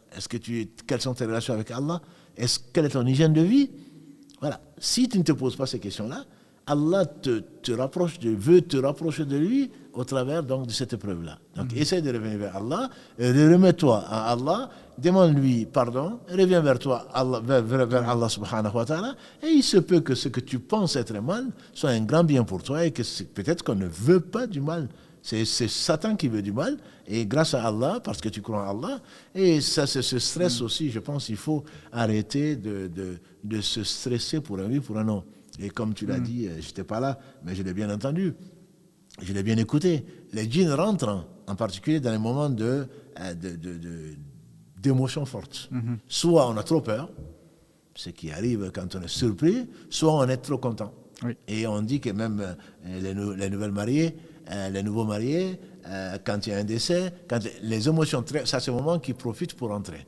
Ça c'est quelque chose qui a été établi, et donc il ne faut pas se stresser. Quand on est stressé, on se rappelle Allah. Allah bi dhikrillahi tatma'innu al-qulub. N'est-ce pas que c'est par le rappel d'Allah que les cœurs s'apaisent. Quand une chose arrive, qu'on est surpris, il faut prononcer le nom d'Allah, et voilà que le Satan il s'enfuit. Il ne peut pas rentrer en quelqu'un qui se rappelle Allah et qui invoque Allah. Le prophète sallam nous dit que quand Shaitan vient dans la prière, par exemple, quand il entend l'appel à la prière, il s'en va en jetant un pet. Et quand on a fini, il revient en te disant, l'iqama c'est pareil, quand on va donc commencer la prière, il s'en va, mais ensuite il va venir t'influencer, n'oublie pas ceci, n'oublie pas, je ne parle même pas, qu'il va essayer de rentrer en toi. Mais alhamdulillah, Allah nous a donné toutes les protections, et sa protection certainement suffit. Amin. Je ne sais pas si y a un appel, Inch'Allah Ta'ala, sinon on peut continuer, Inch'Allah, les questions. Salam. Salam alaikum. Alaikum salam. Voilà, je suis la sœur qui vous appelle souvent le samedi soir. Marhaba. Voilà. Il est bienvenu. Merci. Vous connaissez mon histoire, je n'ai pas besoin de vous la raconter, comme quoi je suis habitée depuis des années. Et ce soir, j'aimerais savoir 2 choses, Inch'Allah. La première, c'est que je sais que pendant la période du Ramadan, les shayatines sont attachés ou prisonniers, je ne sais pas. Je voulais savoir si c'était le cas pour le djinn qui m'habite, ou du moins s'il est affaibli. Et la deuxième chose serait, je sais qu'avant de manger, il faut dire Bismillah pour empêcher le shaitan de manger avec nous. Et je voulais savoir également si ça a empêché aussi le djinn qui m'a dit de manger avec moi. Voilà, ce sont les deux choses que je voulais savoir. Bismillah, alhamdulillah, wa salatu wa salam ala rasulillah. Ton shaitan, je ne le connais pas, donc je ne peux pas te dire si effectivement ce qui arrive, qu'Allah te récompense et te donne la force de résister.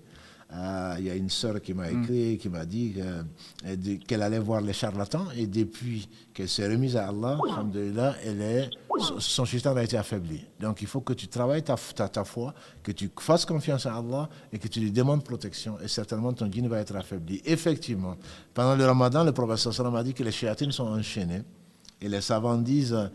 Peut-être parce que si Mohammed a dit, la piété est plus forte déjà.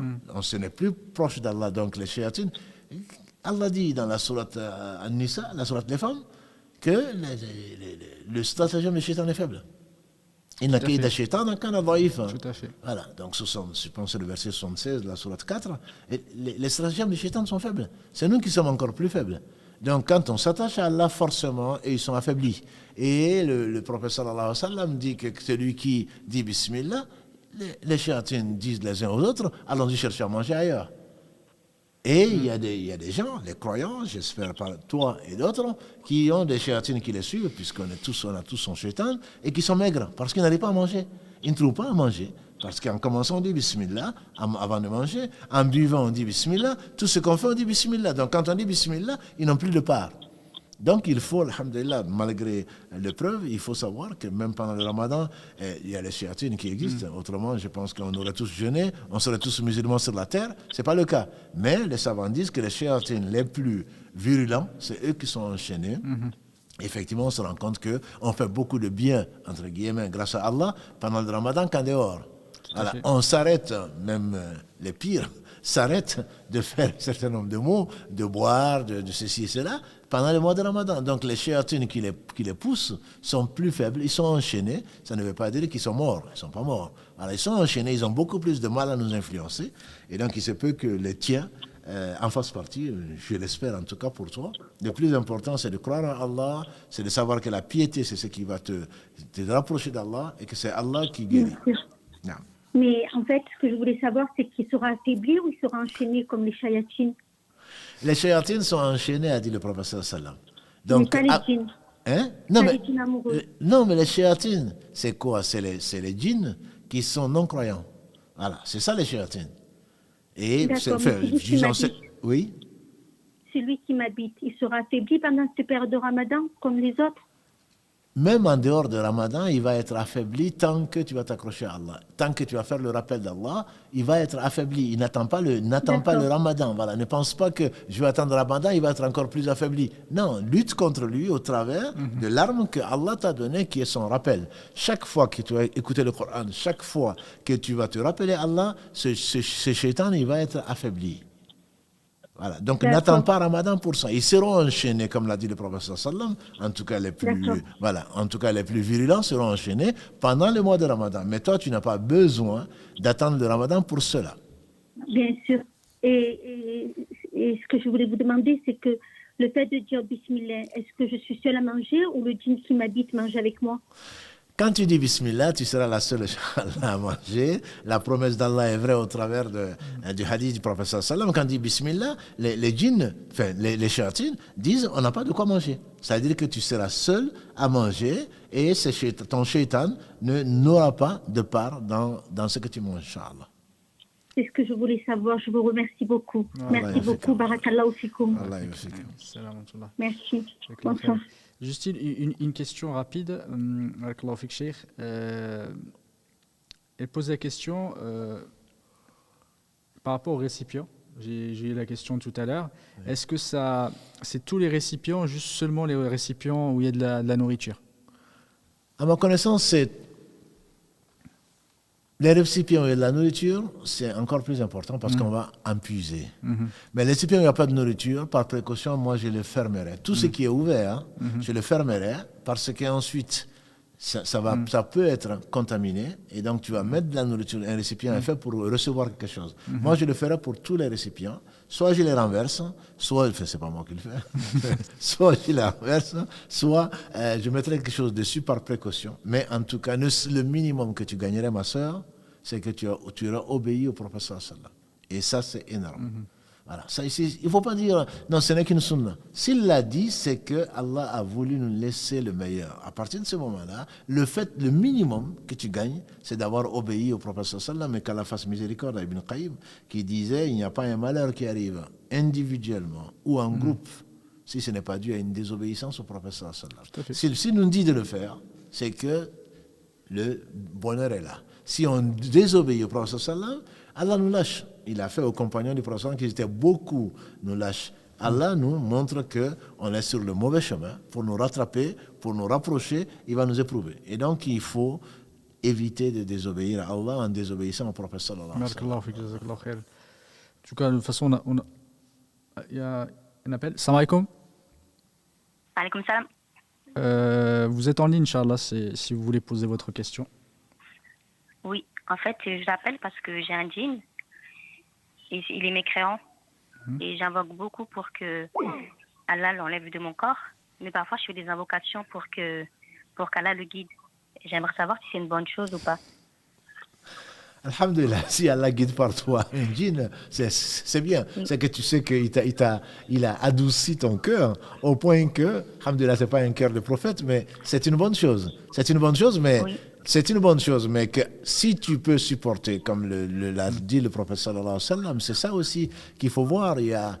Tu connais certainement l'histoire de cette femme qui avait l'épilepsie, en tout cas qui tombait, et elle a demandé au prophète sallallahu alayhi wa sallam de prier pour elle. Le prophète sallallahu alayhi wa sallam dit, si tu veux, mais si tu patientes, Allah va t'accorder le paradis. Elle a dit, je patiente. Je patiente, donc avec ce que j'ai dans mon corps, je patiente, mais demande à Allah que si je tombe, je ne me découvre pas. Donc même dans cette situation-là, ce n'est pas une raison pour donc, se montrer ses parties intimes, ou ses parties en tout cas qu'il ne faut pas montrer à n'importe qui. Donc si toi tu veux cohabiter avec ce djinn et que ce djinn soit musulman, parce qu'il y a des djinns musulmans qui, comme il y a des hommes pervers, il y a des djinns pervers, donc ils peuvent habiter dans le corps des musulmans et des non-musulmans, tout en étant musulmans. Ah mais comment se fait-il Je veux qu'il se convertisse pour qu'il sorte, pour pas... Ah, mais c'est pas parce qu'il s'est converti qu'il va sortir, ma soeur, non. Oui, je sais qu'il se convertisse, mais qu'il sorte. Si tu veux qu'il sorte, qu'il soit musulman ou non musulman, tu peux demander à Allah que ce djinn-là sorte et qu'il soit musulman. Et qu'il se revienne vers Allah repentant et qu'Allah lui pardonne, parce qu'Allah pardonne. Voilà, parce que tu n'es pas rancunière. Mais si tu veux que ce djinn sorte de ton corps, tu fais la ruqya, tu demandes à Allah sincèrement le dernier tiers de la nuit ou les moyens que Allah va t'inspirer, qui sont dans la sunna, tu demandes à Allah et le djinn ne peut pas résister de toute façon. Il peut résister un certain temps, mais il ne peut pas résister éternellement. Écoute le Coran, les rappels d'Allah subhanahu wa ta'ala, il finira par partir, Inch'Allah. Inch'Allah. D'accord. Barakallahu fik. Assalamu alaikum. Wa alaikum salam. Est-ce qu'il y a encore des appels, Lim?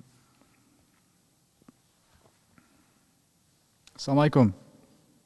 Alaikum salam. Vous êtes en ligne, Inch'Allah, vous pouvez poser votre question. Ah, merci. En fait, alors je ne sais pas si c'est entre guillemets vraiment dans le thème, mais c'est que moi j'ai beaucoup de waswas qahri. Donc c'est que j'ai beaucoup de préoccupations par rapport à ma santé, par rapport à plein de choses. Et je sais pas trop comment faire en fait. Le waswas, on l'a traité le mardi dernier, et c'est pas le seul, ce sont des astuces de Shaitan, c'est une vraie maladie. C'est une vraie maladie. Oui. Le waswas, c'est qu'on te fait croire que. C'est ça, comme le dit Ibn Qayyim, qu'Allah fasse miséricorde, Satan a induit, a menti à nos pères et mères, Adam et Ève, et en leur promettant l'éternité. Et comment tu vas croire en Satan? C'est que la solution que l'islam nous offre, ce que Allah nous recommande, ce que les savants nous recommandent par rapport à ce qu'Allah leur a enseigné, c'est de ne pas croire à ça. C'est que la solution n'est pas, non mais je vais prendre la précaution, on ne sait jamais, non. C'est quand il y a un waswas, c'est une épreuve, c'est une maladie, demande à Allah de te guérir, et le remède, c'est de ne pas obéir au Satan. Et j'ai pas fait ceci, j'ai pas fait cela. Après, sinon, ça ne fait que s'empirer. Il y a une histoire peut-être que tu connais. Il y a quelqu'un qui est peut-être plus malade que toi et qui fait le ghusl, qui se lave, qui va dans un fleuve, qui vient voir un cheikh, qui dit « Je me suis lavé dans un fleuve et puis finalement, j'ai fait les ablutions, les grandes ablutions, mais j'ai encore le waswas. » Le cheikh lui a dit « Toi, de toute façon, c'est pas la peine que tu pries. » Il dit « Mais comment, cheikh ?» Il dit « Mais parce que la plume est levée à quelqu'un qui est fou. Comment tu vas rentrer dans l'eau ? Tu es sûr que tu es rentré dans l'eau, tu as enlevé tes habits, ensuite tu t'es rhabillé et tu doutes encore que tu t'es lavé. Ça, c'est le waswas. Non, je ne suis pas sûr. Le chien m'a touché, il n'y a pas de chien. Je ne sais pas. Voilà. Donc, le waswas, la solution, c'est bien sûr, c'est Allah qui décide de tout.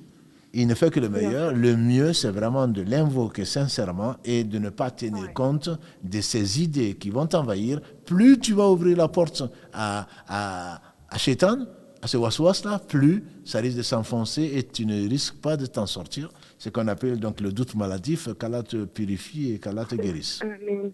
Amen. Franchement, si vous pouvez faire des doigts pour moi ainsi que les personnes qui assistent à ce live, parce que c'est vrai que en fait les souffrances psychologiques entre guillemets, c'est vraiment très difficile parce que même si on croit et que je suis profondément persuadée que c'est une bonne chose pour moi, ce qui m'arrive parce que ça reste une épreuve, parce qu'alhamdoulilah, grâce à cette épreuve, je me suis rapprochée d'Allah.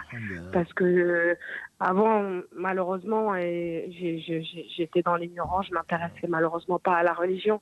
Et depuis qu'il m'est arrivé ça, je me suis rapprochée très fortement. J'ai encore beaucoup de choses à apprendre, alhamdoulilah. Mais sans ça, c'est vrai que Allahu alam, mais je me serais peut-être pas rapprochée en tout cas à ce moment-là, de la religion. Donc j'essaie d'être optimiste, mais ça reste quand même une épreuve très difficile. Non, il ne faut pas essayer d'être optimiste, il faut être optimiste. Il faut être optimiste. Il faut l'être, c'est que si Mohammed a dit tout à l'heure en introduction, l'épreuve c'est une bonne chose. Il ne faut pas la chercher. Mais c'est une bonne chose, sans laquelle Allah sait, et nous on ne sait pas. Allah sait que pour vous, il fallait passer par là pour qu'il vous rapproche. C'est lui qui sait, c'est lui qui va vous rapprocher, Inch'Allah. Et alhamdulillah, remerciez Allah, mais luttez. Ne soyez optimiste. Il faut être optimiste parce qu'Allah est capable de toutes choses et rien ne peut le résister. Voilà. Donc gardez ce moral-là et gardez cet optimisme. Ne désespérez pas. En tout cas, on prie pour vous et priez également pour nous parce que vous êtes éprouvés. Il se peut qu'Allah accepte de vous et pas de nous. Donc priez également pour nous. Barakallahu fik. En tout cas, merci beaucoup à vous de nous accorder tout ce temps. Qu'Allah vous récompense ici-bas et chez l'akhira aussi. J'ai une question effectivement dans le commentaire. Une personne qui dit qu'elle a une fille qui a 7 ans qui est touchée depuis 1 an. Elle dit qu'elle lui fait la protection, elle fait la ruqya avec de l'eau coranique. Et subhanallah, elle dit que ça part et ça revient. Elle ne sait pas pourquoi, elle revient, ça revient et elle a mal partout et elle voit plein de choses invisibles. Si vous pouvez, Inch'Allah, nous en parler. C'est une épreuve. Ce qu'on a dit, c'est une épreuve pour cette fille, alhamdoulilah, qui, justement, elle n'est pas responsable. Elle a 7 ans, elle n'est pas responsable. C'est une épreuve pour la fille, c'est une épreuve également pour ses parents. Donc, je pense qu'il faut utiliser ce qu'on vient de dire et d'autres moyens qu'elle fait, de l'eau coranisée. Mais encore une fois, ce n'est pas des comprimés à prendre. Ce n'est pas des comprimés à prendre. Il faudrait conseiller, profiter de l'occasion pour enseigner à cette fille, qu'Allah la guérisse, ce qu'on a dit, par exemple, de dire Bismillah, de ne pas rentrer aux toilettes, de ne pas se mettre nu, de ne pas rentrer aux toilettes sans dire Bismillah, même si elle ne connaît pas le reste des doigts, etc., etc. Donc, c'est une façon, alhamdulillah, de la rapprocher d'Allah, de rapprocher ses parents d'Allah et d'invoquer pour elle. Ce n'est pas, encore une fois, oui, est-ce que vous n'avez pas de l'eau Zamzam et on amène 5 litres d'eau à la mosquée pour qu'on lise dessus. Ce ne sont pas des comprimés, on n'est pas une pharmacie. Voilà. Il faut savoir, et même les comprimés ne guérissent pas. C'est Allah qui guérit. Donc il faudrait ramener tout son espoir à Allah et continuer à varier donc, les lectures. On se dit non, moi je ne peux pas, je ne connais pas. La Fatiha, tu la connais, moi je l'espère. J'espère que tu fais ta prière. J'espère que tu vis de halal. Tu vas invoquer Allah subhanahu wa ta'ala et si, effectivement, comme beaucoup aujourd'hui vivent de riba, vivent des intérêts, etc. Et si on est injuste et c'est là, il se peut qu'Allah n'accepte pas. Je ne parle pas de toi, ma soeur, je parle de moi, je parle de tout le monde. Donc il faut essayer de se purifier, d'avoir une hygiène de vie meilleure, en tout cas que celle qu'elle a été jusque-là. Et on est tous des pécheurs. Et les meilleurs d'entre nous, ce sont ceux qui se repentent. Et donc faire beaucoup d'istighfar, beaucoup de demandes de pardon. Et aussi le prophète sallam le faisait tant, c'est que, alhamdoulilah, personne ne peut s'en passer. Et donc, on prie Allah subhanahu wa ta'ala, il ne faut pas désespérer, il faut continuer, mais ne pas croire que je mets de l'eau coranisée, comme on l'appelle aujourd'hui, qu'on vend même aujourd'hui, malheureusement, on vend de l'eau coranisée. Tu n'as pas besoin de ça, ma soeur. Lis la Fatiha avec la conviction qu'Allah va guérir ta fille, lis les 3 dernières sourates, enseigne-lui qu'elle-même, elle apprenne, puisqu'à 7 ans, alhamdoulilah, elle a commencé à faire, apprends-lui la prière, il faut qu'elle soit autonome. Et dans quelques années, il va falloir qu'elle fasse la prière de façon obligatoire, etc. Donc, profites-en pour lui enseigner au moins la prière, pour lui enseigner la Fatiha, pour lui enseigner au moins quelques sourates, et il se peut que ce soit un très grand bien pour tous les deux, ou pour toutes les deux. Alhamdulillah. Salam alaikum. Wa alaykoum salam wa rahmatullah. Vous êtes en ligne, vous pouvez poser la question, Inch'Allah ta'ala. Oui. Assalamu alaikum, cheikh. J'aurais 2 questions à poser, mais qui ne concernent pas ce sujet-là, c'est concernant la prière. Oui. Je ne sais pas si je peux poser une question. Bien sûr, alhamdulillah. D'accord. Du coup, d'accord. Ma première question, c'est est-ce que c'est permis pour un enfant qui a atteint l'âge de 7 ans de diriger la prière, en sachant que cet enfant-là a mémorisé une partie du Coran et donc il va diriger la prière avec les femmes de sa famille ou même avec des femmes ou des hommes. Alhamdulillah, c'est une question qui a été abordée, il y a des preuves pour cela. Par précaution, je dirais que l'enfant peut diriger la prière sans aucun problème dans les prières qui sont surrogatoires, notamment pendant le Ramadan, ne serait-ce que pour le responsabiliser, pour le valoriser, etc. Donc il y a un jeune compagnon qui a accompagné sa tribu, c'est lui qui connaissait le plus, et quand il est reparti, c'est lui qui dirigeait la prière même obligatoire, entre guillemets, de sa tribu. Chez les Chafi'ites, c'est possible. C'est d'autres, tant qu'il n'est pas lui-même responsable. Donc, dans Mukallif, il ne doit pas diriger, on ne dirige pas une prière obligatoire par quelqu'un qui n'est pas obligé de la faire. Ça, c'est l'avis le majoritaire, je dirais, je ne dis pas le plus fort, c'est l'avis majoritaire. Donc, au moins pour l'encourager, pour vos prières de Ramadan ou de Nawafil, il faut l'encourager, il faut le nommer imam, mais par précaution, pour éviter les divergences, je vous déconseillerais de le nommer imam, parce que cette histoire de ce jeune qui dirigeait la prière, il n'avait même pas de sous-vêtements. Et donc, quand il se prosternait, on voyait ses parties intimes et quelqu'un disait couvrez les parties intimes de votre imam. Voilà, donc à 7 ans, on n'a quand même pas la même maturité, on n'a pas voilà. Il n'est pas responsable, c'est pas pour rien que Allah a voulu qu'il soit pas responsable. Donc, avoir un imam qui a 7 ans, bon, c'est une bonne nouvelle, mais en même temps, il n'est quand même pas complet. Donc, j'éviterai de le faire diriger par au moins les prières obligatoires. D'accord, ok. Barakallah aussi. Et ma deuxième question, c'est concernant le fait que, je prends un exemple, par exemple, je suis avec mon grand frère, qui ne connaît que Suratul Fatiha, par exemple. Oui. Est-ce qu'il est permis pour moi qu'il se mette devant moi pour diriger la prière, mais qu'au moment de réciter la sourate qui vient après Suratul Fatiha, c'est moi qui prends le relais pour diriger? Parce que j'ai entendu des échos que c'était permis de faire comme ça, alors qu'il me semble que non. Non, il y a beaucoup de savants aujourd'hui sur Google et ailleurs. Non, il n'y a pas deux imams. Lui commence une partie et vous finissez la salate. Non. Un imam, ne serait-ce que par le principe, c'est l'intention. Vous priez avec l'intention de suivre quelqu'un. Et donc, on ne va pas changer d'imam entre la Fatiha et le reste. Non. À ma connaissance, ce n'est pas permis. Ce n'est pas permis, ne le faites pas. Alhamdulillah, s'il connaît une courte sourate, et ça l'encouragera d'ailleurs, s'il veut continuer en tout cas à avoir l'honneur d'être l'imam, et qu'il apprenne Qul Allahu Ahad, Qul A'udhu Falaq, Qul A'udhu Binas, une courte sourate, c'est 3 versets, c'est très court, ben vous lui donnez 3 jours pour l'apprendre, et il l'apprendra, Inch'Allah, avec l'aide d'Allah. Non, ne faites pas ça. Soit vous priez seul, soit vous ne changez pas d'imam au cours de la prière. À ma connaissance, ce n'est pas permis. D'accord, barakallahu fikoum. Du coup, alhamdulillah, j'ai pu vous poser mes questions parce que c'est ma maman qui vous suit depuis un moment. Alhamdulillah, elle écoute toujours vos directs. Barakallahu fikoum, qu'Allah vous récompense. Wa jazakumullahu khair. Barakallahu fik. Salam alaikum. Salam alaikum. Salam alaikum. Karim, il y a des appels. Salam alaikum. Salam. Vous êtes en ligne, Inch'Allah, vous pouvez poser la question. Oui, d'accord, je vais poser la question.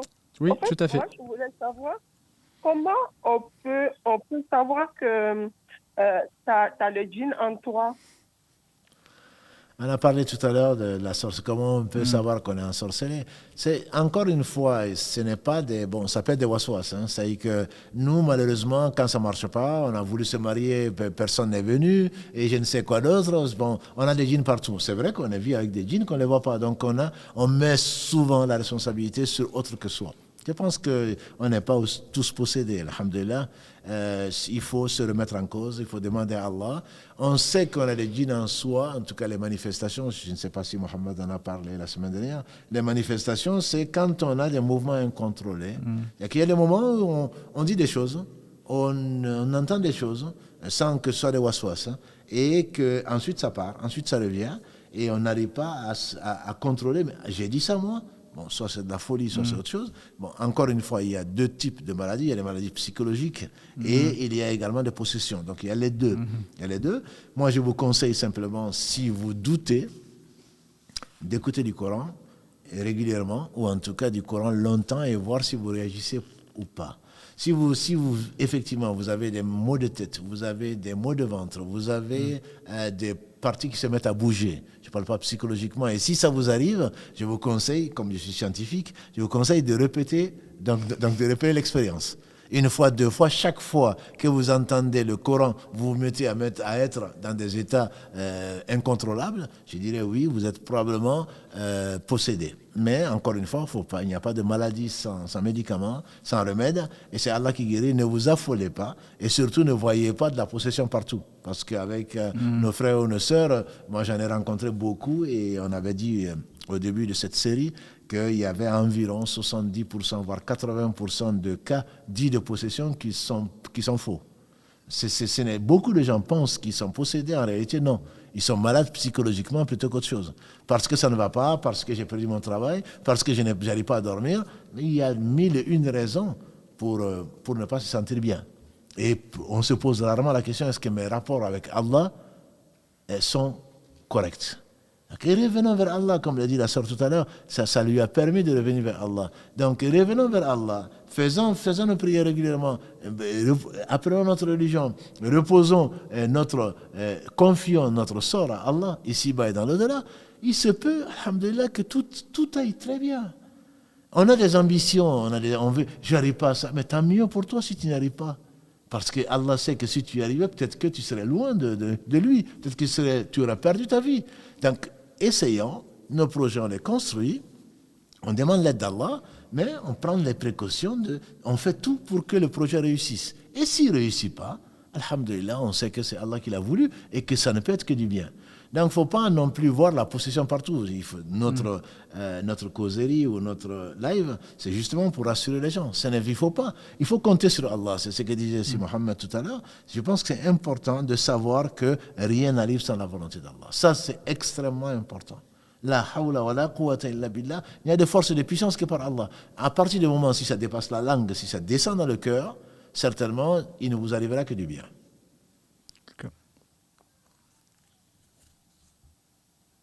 Alhamdulillah. Allô? Oui, on vous entend. Oui, vous m'entendez? Oui, tout à fait. Oui, après, je ne sais pas si c'est à moi que le chèque a répondu ou bien c'est à quelqu'un d'autre, je ne sais pas trop. C'était quoi la question? Oui, j'avais posé la question, comment on peut savoir qu'on est possédé? C'est exactement ça. Oui, la réponse effectivement était pour cette question-là. D'accord. Et par ailleurs, j'ai une autre question, je voulais savoir. Et par exemple, moi, machallah, je lis beaucoup le Coran, je sais lire.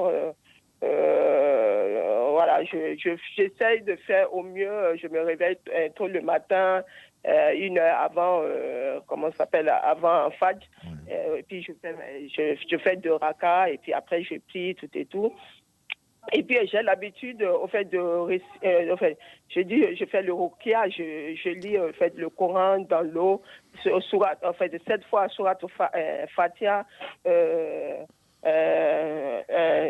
la sourate 255, Amana Rasulullah. Je ne sais pas si, on comprend très bien. Les 2 derniers sourates les 2 derniers versets de la sourate al-Baqarah. Voilà, et puis après, je lis en fait les sourates 114, 113, je lis tout ça. Et je lis tout ça dans l'eau, et puis on boit tous les jours. Et je ne sais pas si c'est conseillé ou pas, mais bon, après, c'est pour apaiser le cœur, mon cœur, le cœur des enfants, tout ça. Si c'est conseillé, on peut boire comme ça ou pas. Je voulais savoir si c'est... Je pense même si, si on n'est pas malade, on lit pour rassurer, pour te protéger. C'est de la prévention. C'est de la prévention, et c'est ce qu'a dit ici Mohammed, c'est de la prévention. Le prophète sallallahu alayhi wa sallam, la meilleure des façons, c'est pas dans l'eau, même si on le fait dans l'eau. Mais lui, il n'a pas été rapporté de lui, alayhi salatu wa sallam, qu'il le faisait dans l'eau. Mais le mieux, c'est de le lire directement après les prières, de le faire au coucher.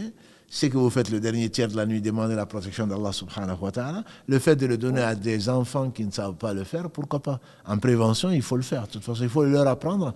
Je dirais même ce qui est encore mieux, c'est que si vous le faites, c'est avec l'intention, l'enfant, à force de vous entendre en train de réciter le Coran, finira, Inch'Allah, par le retenir, même si on pense que c'est les éponges. On l'a déjà vu dans l'éducation des enfants, c'est les éponges. Donc tous les soirs, en les mettant au lit, en le récitant, ils finiront par l'apprendre. Alhamdulillah, même eux-mêmes ne sauront pas qu'ils sont en train de l'apprendre. Après, le mettre dans l'eau, c'est quelque chose qui est une chose qui est permise.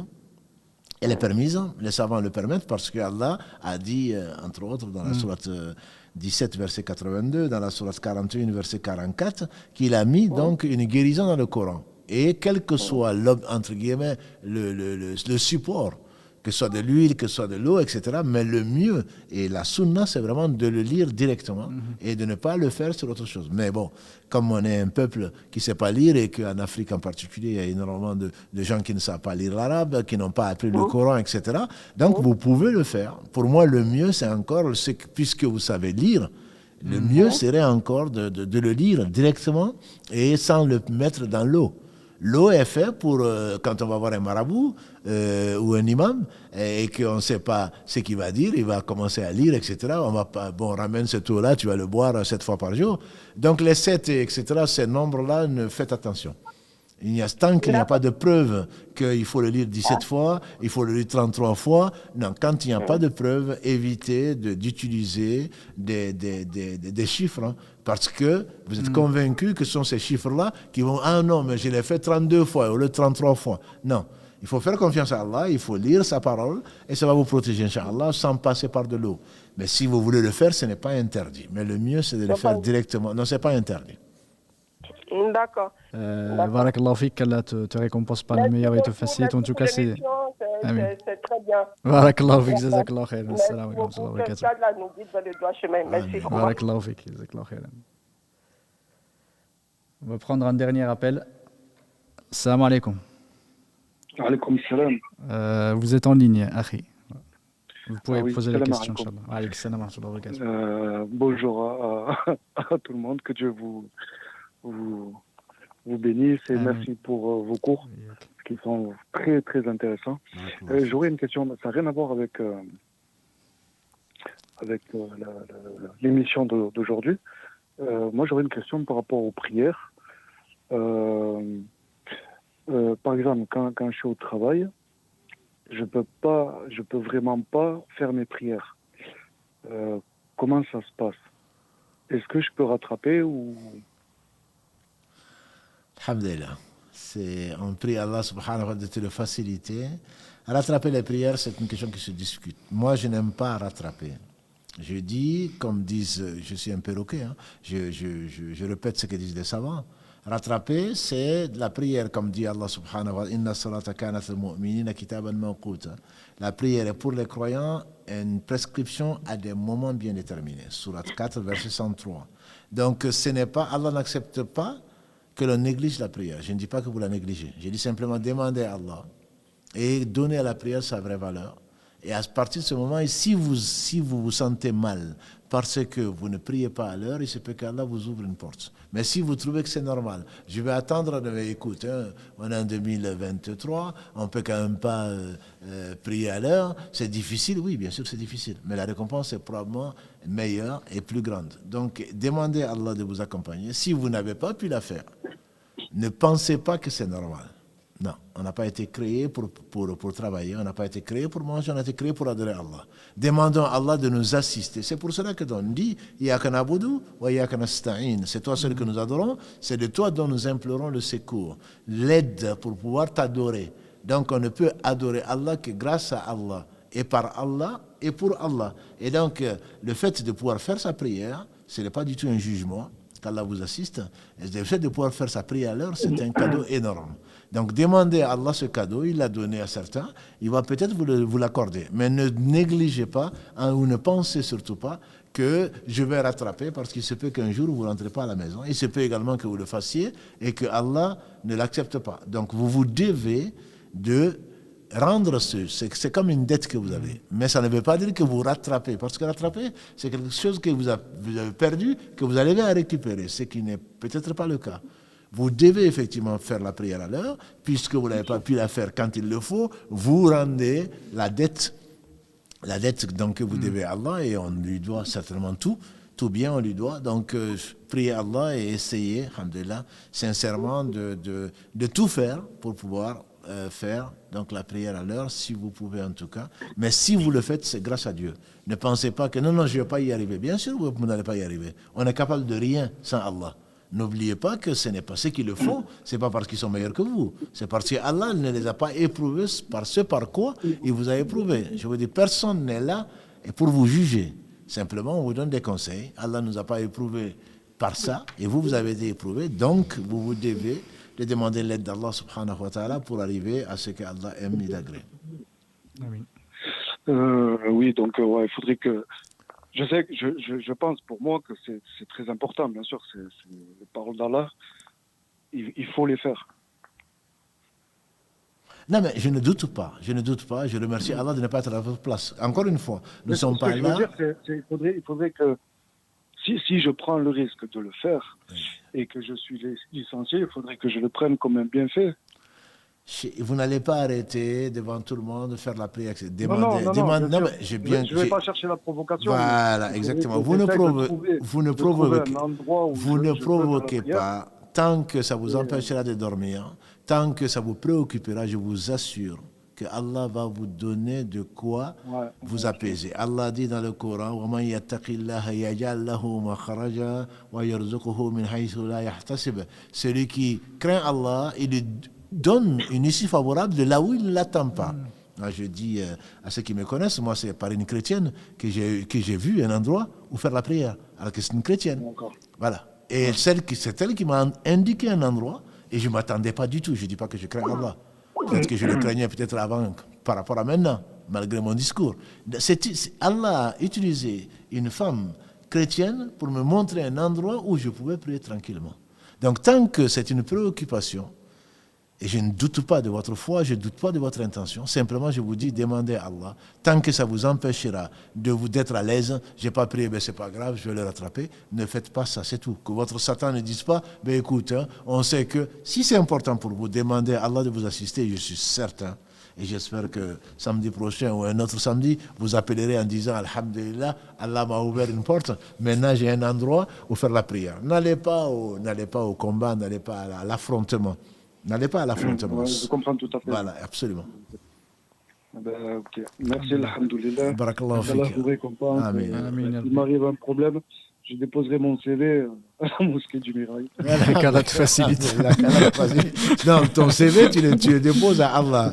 Allah, tu demandes à Allah subhanahu wa ta'ala de t'assister. Et je ne doute pas de ton intention, je ne doute surtout pas de sa toute-puissance. Je comprends ce que vous voulez me dire. Qu'avec la foi, Inch'Allah, Allah me protégera je serai couvert et alhamdoulilah, s'il doit m'arriver quelque chose, ça sera... C'est qu'Allah l'a décrété et ne dites pas non, c'est parce que j'ai suivi le live, c'est pour cela qu'il m'arrive et ceci ou cela. Je vais avoir beaucoup au chômage. Qu'Allah vous préserve, qu'Allah vous préserve, qu'Allah vous préserve de tout le monde, qu'Allah vous préserve. À une prochaine fois, Inch'Allah. Assalamu alaikum. Inch'Allah ta'ala, alhamdoulilah, on arrive à la fin de cet épisode. On va reprendre la semaine prochaine, Inch'Allah ta'ala, sur le même thème, pour conclure cette série qui est consacrée à la médecine prophétique, à la médecine divine, comme l'a appelé Ibn Qayyim rahmatullahi ta'ala alayhi, parler de remèdes divins. C'est important de les avoir en tête, et remèdes divins, ce n'est pas seulement des éléments, on va dire, épisodiques, c'est toute une hygiène de vie, toute une façon de vivre qui est importante. Ce n'est pas seulement, comme tu as dit, barakallahu fik, de se rappeler d'Allah et aller prendre sur étagère parce qu'il y a je connais tel hadith, je connais telle invocation, je la fais effectivement le temps que je n'en ai plus besoin, et après je vaque à mes occupations et je reviens, comme disent les Arabes, adat halima ila adati al-qadima, c'est à chaque fois, voilà. On revient à nos vieilles habitudes, qu'Allah et mauvaises habitudes, plus précisément, mais qu'Allah subhanahu wa ta'ala nous préserve et nous réforme. Au travers de ce cours, c'est vraiment important de garder à l'esprit que l'essentiel, c'est de croire en Allah subhanahu wa ta'ala, c'est de compter sur Allah subhanahu wa ta'ala, d'avoir espoir en Allah subhanahu wa ta'ala, de ne pas avoir une mauvaise opinion d'Allah subhanahu wa ta'ala. C'est ça le plus important. Les adorations vont suivre et vous allez voir que les résultats vont être beaucoup plus probants quand le cœur est sain et quand le cœur est pur. Tout vient effectivement après, arrive beaucoup plus facilement. Ce n'est pas par la finalité qu'on va arriver à faire des choses. C'est d'abord la base qu'il faut soigner avant de commencer à construire des choses. Effectivement, qu'Allah nous purifie, qu'il nous facilite et qu'il nous enseigne le meilleur et qu'il nous aide à pratiquer ce qu'il nous a enseigné. Qu'Allah subhanahu wa ta'ala vous récompense par le meilleur cher, qu'Allah récompense le frère Karim, qu'Allah accompagne le frère Mohamed qui est en voyage, lui facilite et le protège. Je dis ça, subhanakallahumma wa bihamdika, ashhadu an la ilaha illa anta, astaghfiruka wa atubu ilayk. Subhan rabbika rabbil izzati amma yasifun wa salamun ala al mursalin walhamdulillahi rabbil alamin. Barakallahu fik.